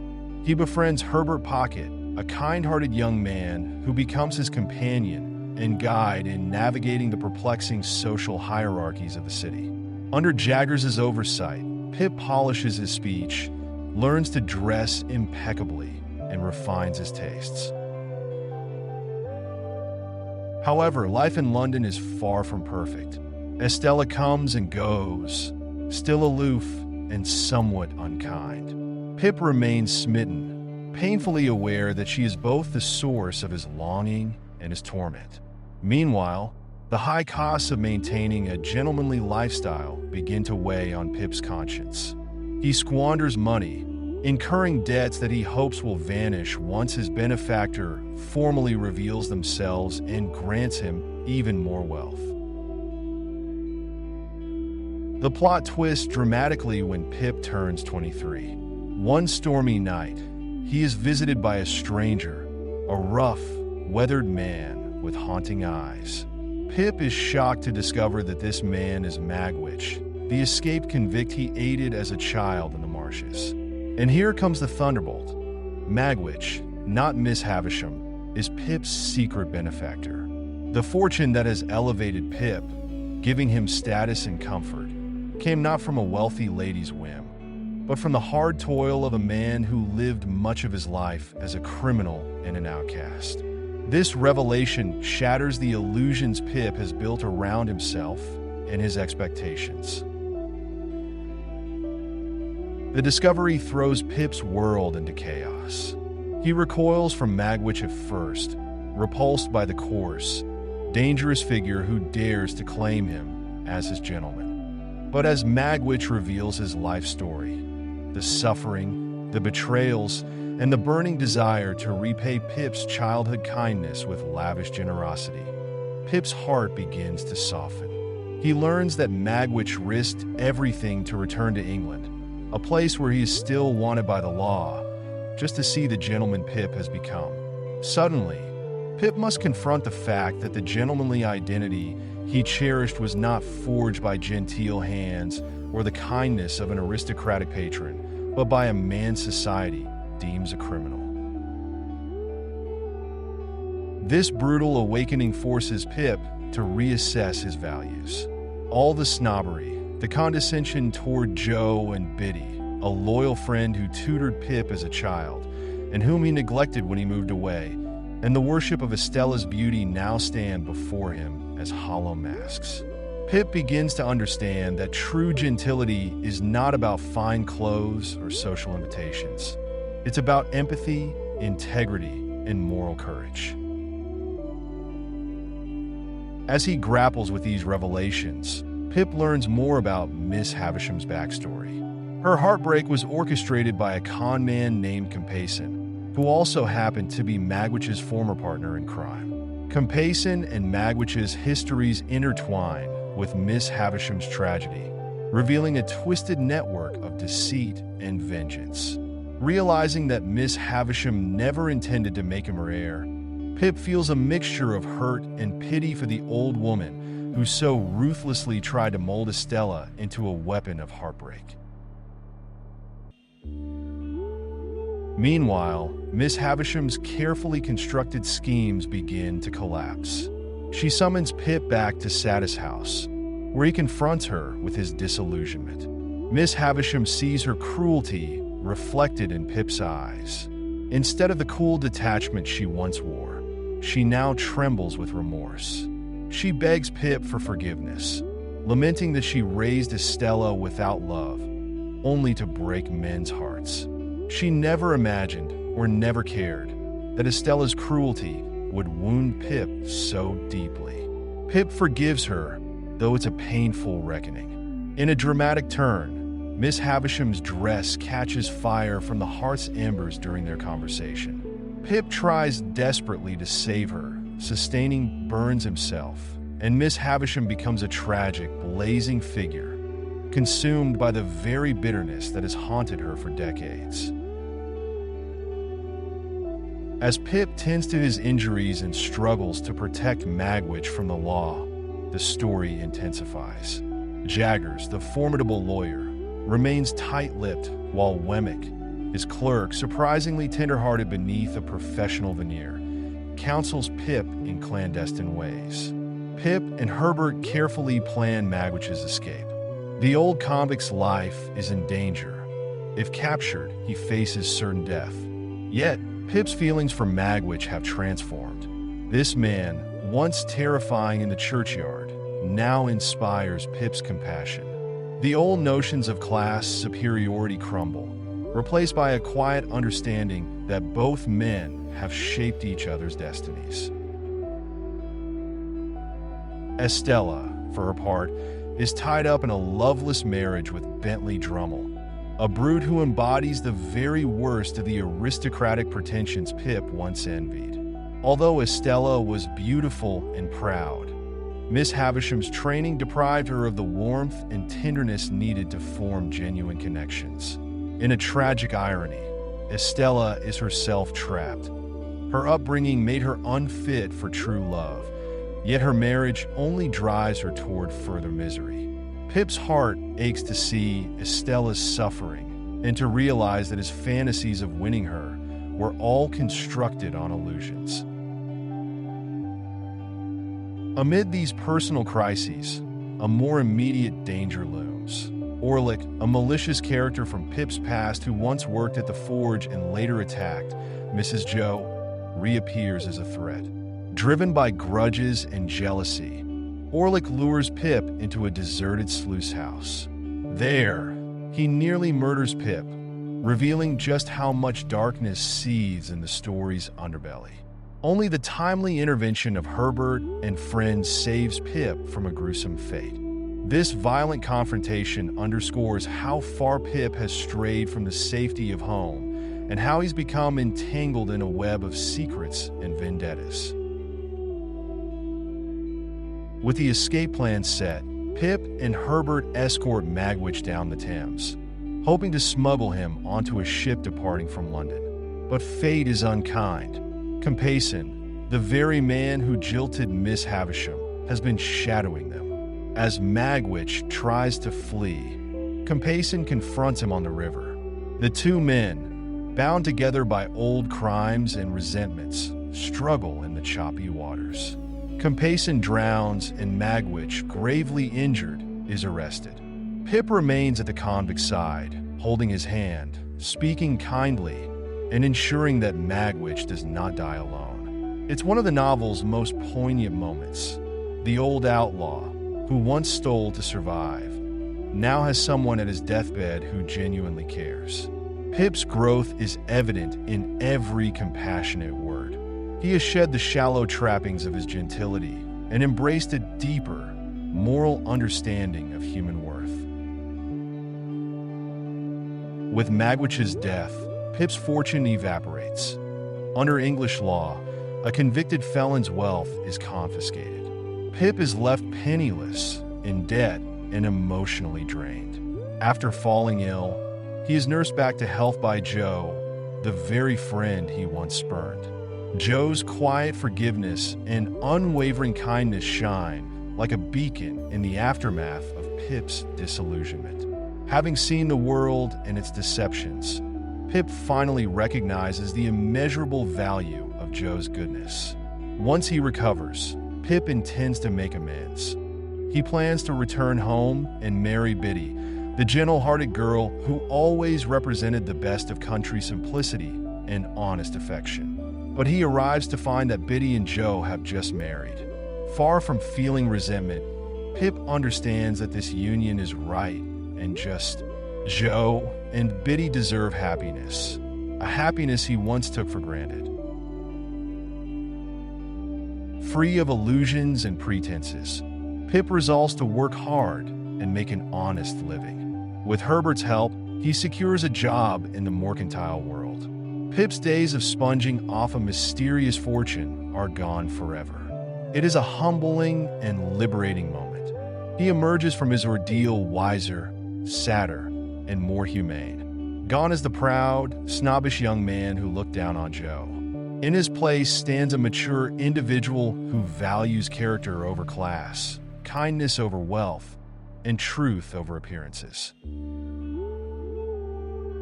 Now, depending on which version of Dickens's ending you subscribe to, Dickens actually wrote two. Pip's final reunion with Estella varies. In one version, the novel concludes with a somber understanding that Pip and Estella are forever changed and will never be together.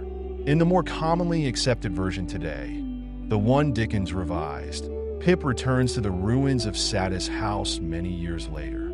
He finds Estella there, alone, separated from Drummle after enduring a difficult marriage.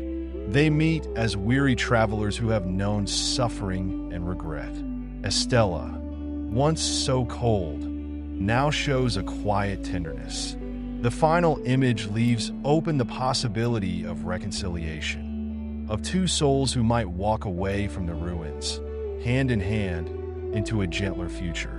This ending offers a note of hope amid the darkness, a suggestion that human hearts, bruised and scarred, can still find a way to heal.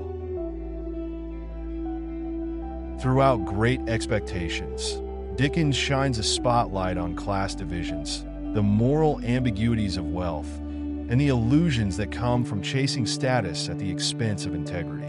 From the grimy marshes where a terrified boy shows mercy to a desperate convict, to the decaying grandeur of Satis House where love is twisted into revenge, to the bustling streets of London where money and reputation cast deceptive spells. Every setting reveals something about human nature and society's shortcomings. The novel critiques the British class system, showing that true worth does not arise from noble birth or a thick wallet. Instead, it springs from empathy, humility, and the courage to right one's wrongs. The characters themselves illuminate these themes. Pip's arc embodies the painful process of learning that wealth and gentility alone cannot make one truly great. Joe's steadfast honesty and simplicity stand as a moral anchor, reminding us that kindness and loyalty outshine superficial elegance. Miss Havisham's self-imposed living tomb warns of the corrosive power of vengeance and heartbreak. Magwitch, initially the symbol of terror, transforms into a figure of sacrificial love, teaching Pip and readers that even the most downtrodden souls can harbor immense goodness. Estella's journey, from haughty beauty to humbled survivor, hints at the possibility of growth even after years of misguided upbringing. There is a profound emotional resonance to these lessons.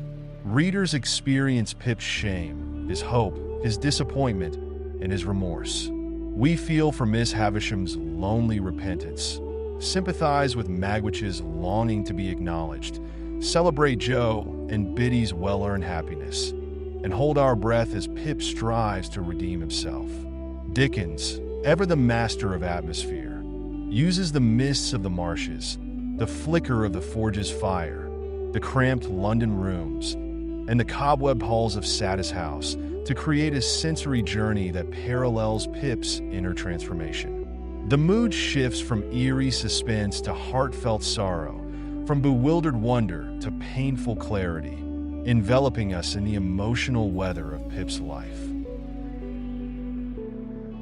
In the end, Great Expectations offers an enduring message about identity and self-worth. It reminds us that it's possible to overcome early mistakes and misjudgments, to find forgiveness and understanding in unexpected places, and to emerge from hardship with a renewed sense of purpose. It also warns us that blindly worshiping wealth and status can lead us astray, snaring us in traps of false pride and moral compromise. For a modern audience, the novel's lessons remain startlingly fresh. We live in a world still divided by class, wealth, and privilege, where the desire to be seen as successful can lead people to lose sight of their inner values. Pip's journey challenges us to ask, what truly makes us great? Is it the approval of those above us, or the gratitude and love of those we treat with kindness? Can we rise above the chains of our past, or will we remain shackled by old resentments and broken dreams? Dickens leaves us with a kind of cautious optimism. Yes, people can change, forgiveness can be found, even if too late for some. Love can be rediscovered, even after the fires of hatred have burned low. Our great expectations might not unfold as we imagine, but perhaps something richer, if more subtle, can replace them. A quiet understanding of compassion, empathy, and genuine human connection. In this grand and sweeping narrative, teeming with memorable characters, dramatic twists, and moral quandaries, we walk alongside Pip as he stumbles through illusions and emerges into the light of understanding. We witness the human heart in all its complexity, wounded by betrayal, driven by longing, capable of cruelty, and yet still able to find redemption. By journey's end, we understand that true nobility comes not from the finery we wear or the wealth we amass, but from the goodness we show to others, and from the courage to embrace our past, learn from it, and step forward into a better tomorrow. Imagine a sun-scorched Mediterranean island during World War II, where young American airmen live under the constant hum of bomber engines and the lingering smell of sweat, fear, and irony. This is Pianosa, a small, seemingly idyllic speck off the coast of Italy. And it is here that Joseph Heller's Catch-22 unfolds, an upside-down world where logic twists into lunacy, rules tie themselves into knots, and men struggle to keep their sanity in the face of relentless absurdity. At the center of it all stands Captain John Yassarian, a bombardier in the U.S. Army Air Forces, who wants nothing more than to survive. His journey to preserve his own life amidst the relentless push for more bombing missions, baffling regulations, and the hollow speeches of self-important officers forms the heart of this extraordinary, darkly comedic, and profoundly unsettling tale. From the moment we meet Yossarian, we sense a man on the brink. He's holed up in the hospital, faking a mysterious liver ailment, something that's not quite jaundice but could be if it's left to the imagination. He reasons, as so many in this environment do, that time in the hospital means time not flying dangerous missions over enemy territory. Yet even within the safe space of a hospital ward, the war's bizarre politics prevail. There's the Texan who won't stop talking about his love for America, and the pale soldier in white, who's completely swathed in bandages and inaccessible to any real human connection. Yossarian's feigned illness is a strategy, an attempt to preserve his existence amid the deadly game outside. But his respite is always temporary. Before long, he's back at the squadron, and the shadow of new missions looms. The military bureaucracy that governs Yossarian and his comrades is headed by officers like Colonel Cathcart and Colonel Corn. These men, obsessed with promotions, prestige, and personal glory, keep raising the number of missions the airmen must complete before going home. Each time the men approach the seemingly promised goal, first 25 missions, then 30, then 35, Cathcart callously increases the number again. Safety, rest, and the finish line recede like a mirage. This is the world of Catch 22, a reality where to ask for relief on grounds of insanity would prove one's sanity, thus making one ineligible for discharge. To be released from duty, a man must be crazy, but if he's sane enough to ask, he's not crazy at all. It's a dizzying, circular logic that traps Yossarian and everyone else in an unending cycle of danger. As Yossarian navigates these impossible rules, he's surrounded by a colorful, tragic, and sometimes grotesquely funny cast of characters. There's Yossarian's roommate, a cheerful tinkerer who's constantly working on bizarre little projects, or gets shot down repeatedly, yet always manages to survive and return. His odd behavior, stuffing crab apples in his cheeks and tinkering with his plane's engines, hints at something deeper. We will later realize that Orr's apparent eccentricities disguise a carefully laid plan for escape. There's also Dunbar, Yossarian's close friend, who tries to make time slow down by doing things he hates. If time passes slowly, he reasons he'll live longer. Dunbar embodies a quiet, but persistent existential rebellion. He's not as brash as Yossarian, nor as cunning, but he hopes to cheat death by stretching his days through sheer boredom. McWatt, on the other hand, is a pilot who sails through the sky with a serene smile and a mind floating somewhere above grim reality. Nately is a well-bred, earnest young man who falls tragically in love with a jaded Italian prostitute, a woman who is disinterested and increasingly impatient with his naive devotion. Nately's gentleness, his longing for love and stability in a time of chaos, makes his inevitable fate all the more heart-wrenching. Then there's Major, a man burdened with a ridiculous name and an accidental promotion, an introvert who yearns for anonymity and acceptance. Major finds himself placed in charge entirely by the whim of paperwork. He can't handle people's expectations, nor can he handle the absurd responsibilities thrust upon him. He retreats to his office and orders that he can only be seen when he's not there, an impossible condition that ensures he'll remain isolated.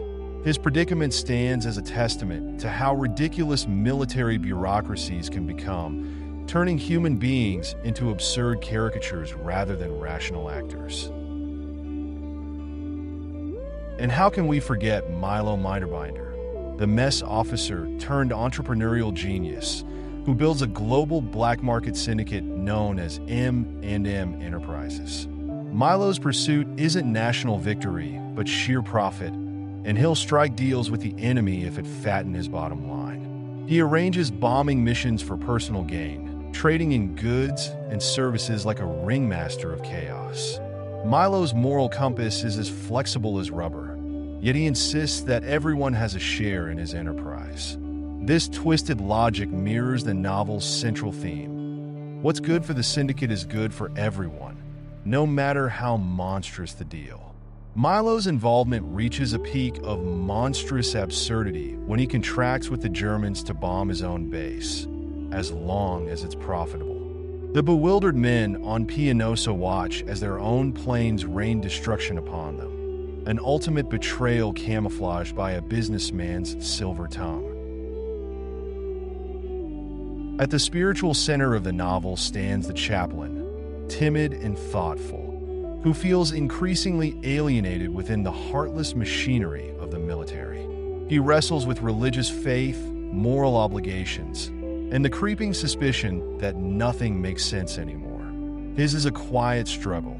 He tries to reason with his superiors, to offer comfort to the men, and to find meaning in the madness. Over time, the chaplain becomes more disillusioned as he witnesses injustices and the denial of basic humanity. He's also subjected to bizarre inquests by the authorities, who suspect him of forging documents or hiding seditious thoughts, accusations that highlight just how thoroughly paranoia and confusion rule the day. These are just some of the characters who dance through this absurd military carnival. Yet behind the comedic chaos lurks a darker truth. For Yossarian, the central trauma revolves around Snowden, a young airman who died horrifically during a mission. Snowden's death is a recurring phantom in the narrative, a memory that surfaces and recedes throughout the book until we finally see it in all its painful clarity. In that fateful scene, Yossarian tries to help the mortally wounded Snowden. At first, Yossarian thinks the injury is minor, just a torn piece of Snowden's flak jacket and a small wound on his leg. But when he opens Snowden's uniform, he's confronted with the ghastly reality of the young man's mortal wound, his entrails spilling out, his life irreversibly leaking away.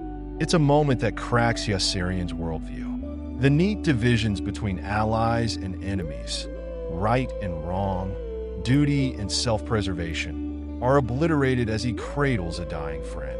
Snowden's final lesson, whispered through the silence of that memory, is chillingly simple. Man was matter.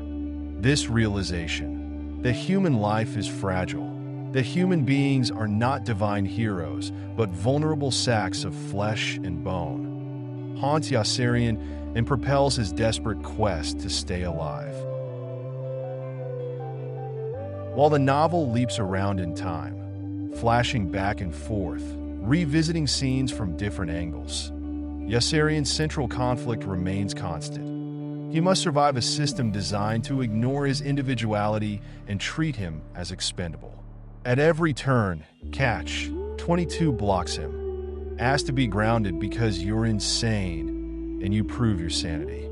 Dare to dodge responsibility, and the bureaucracy finds a way to snare you. Yossarian watches men die pointlessly. McWhat accidentally kills Kid Samson by flying too low and slicing him in half with a propeller. Then McWhat himself commits suicide by crashing his plane into a mountain. Men vanish unexpectedly. Dunbar disappears, presumably disappeared by the authorities for being inconveniently sane, or at least inconveniently honest about the absurdity around him.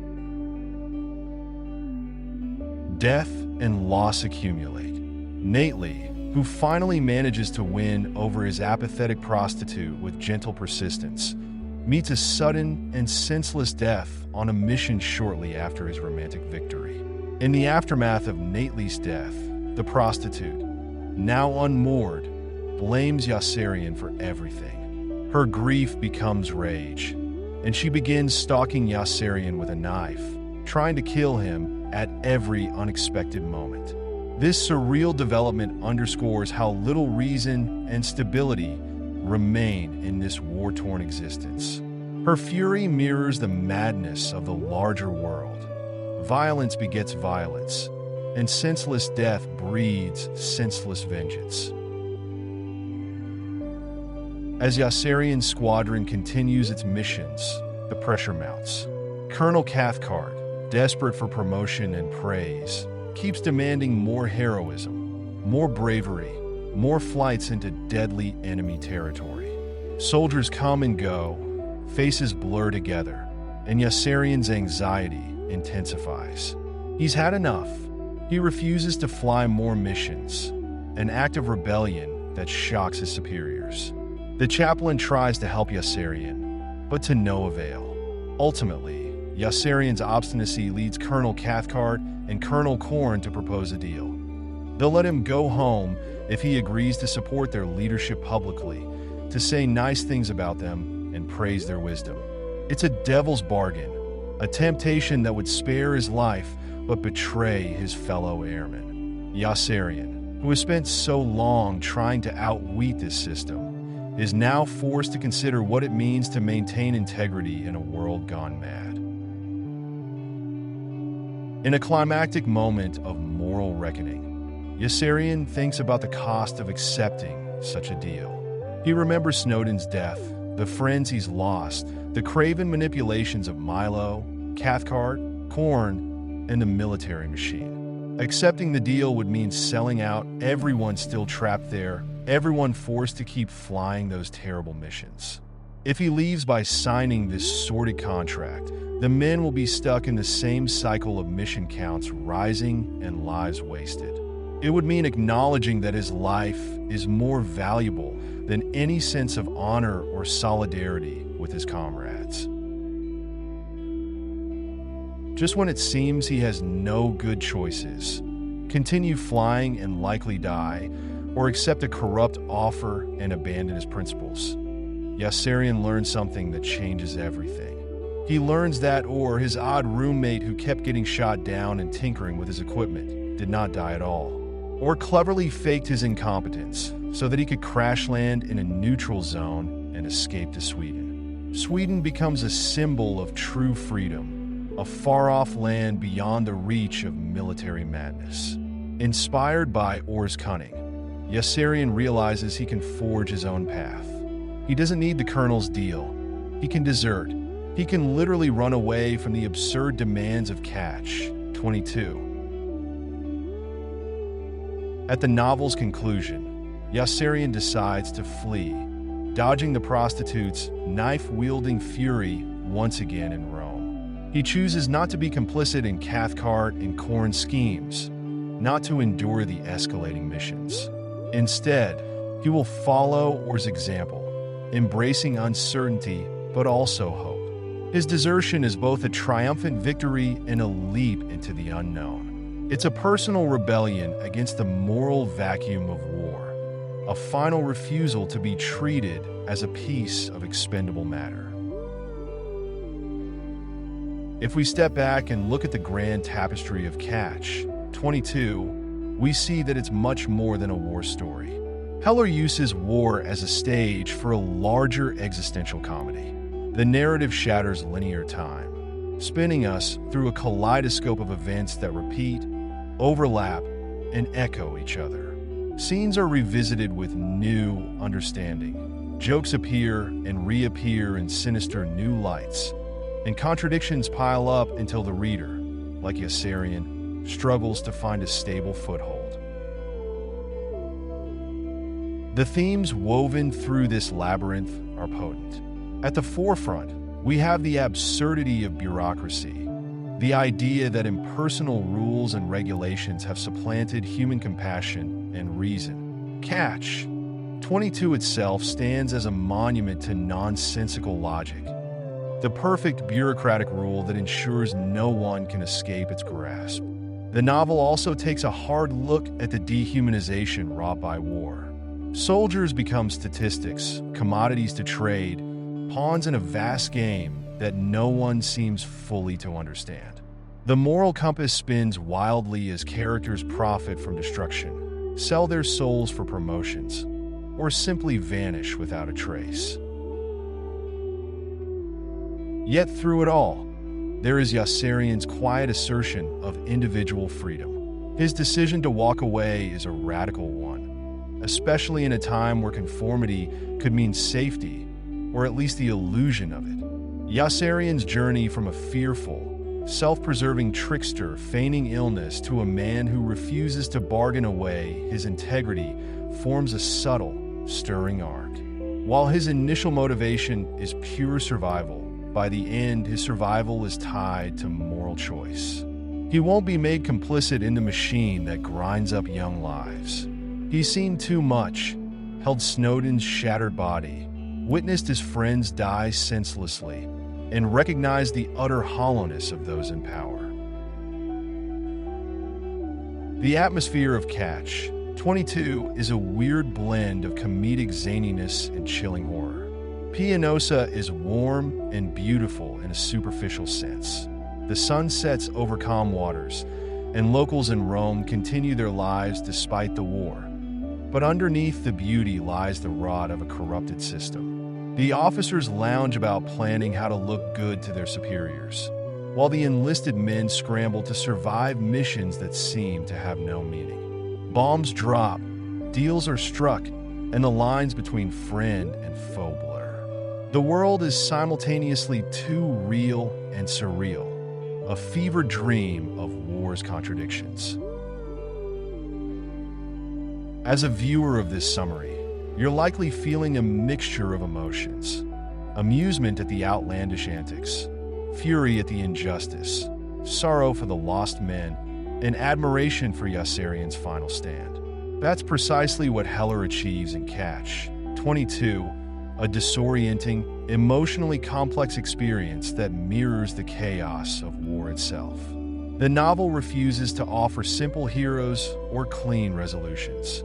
Instead, it gives us a universe where paradoxes rule, words twist back on themselves, and sanity can only be found by embracing one's own moral compass, no matter how hard it is to hold steady.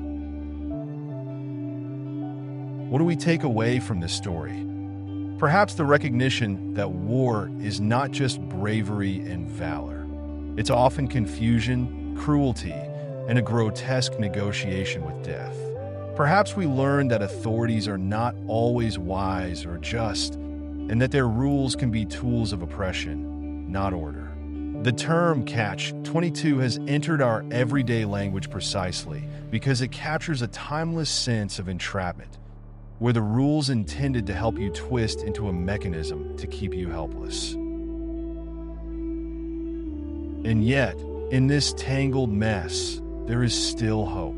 The hope lies in personal rebellion, in the courage to refuse to play a game rigged against you. By the end, Yossarian's desertion is more than a physical escape. It's a moral and spiritual one.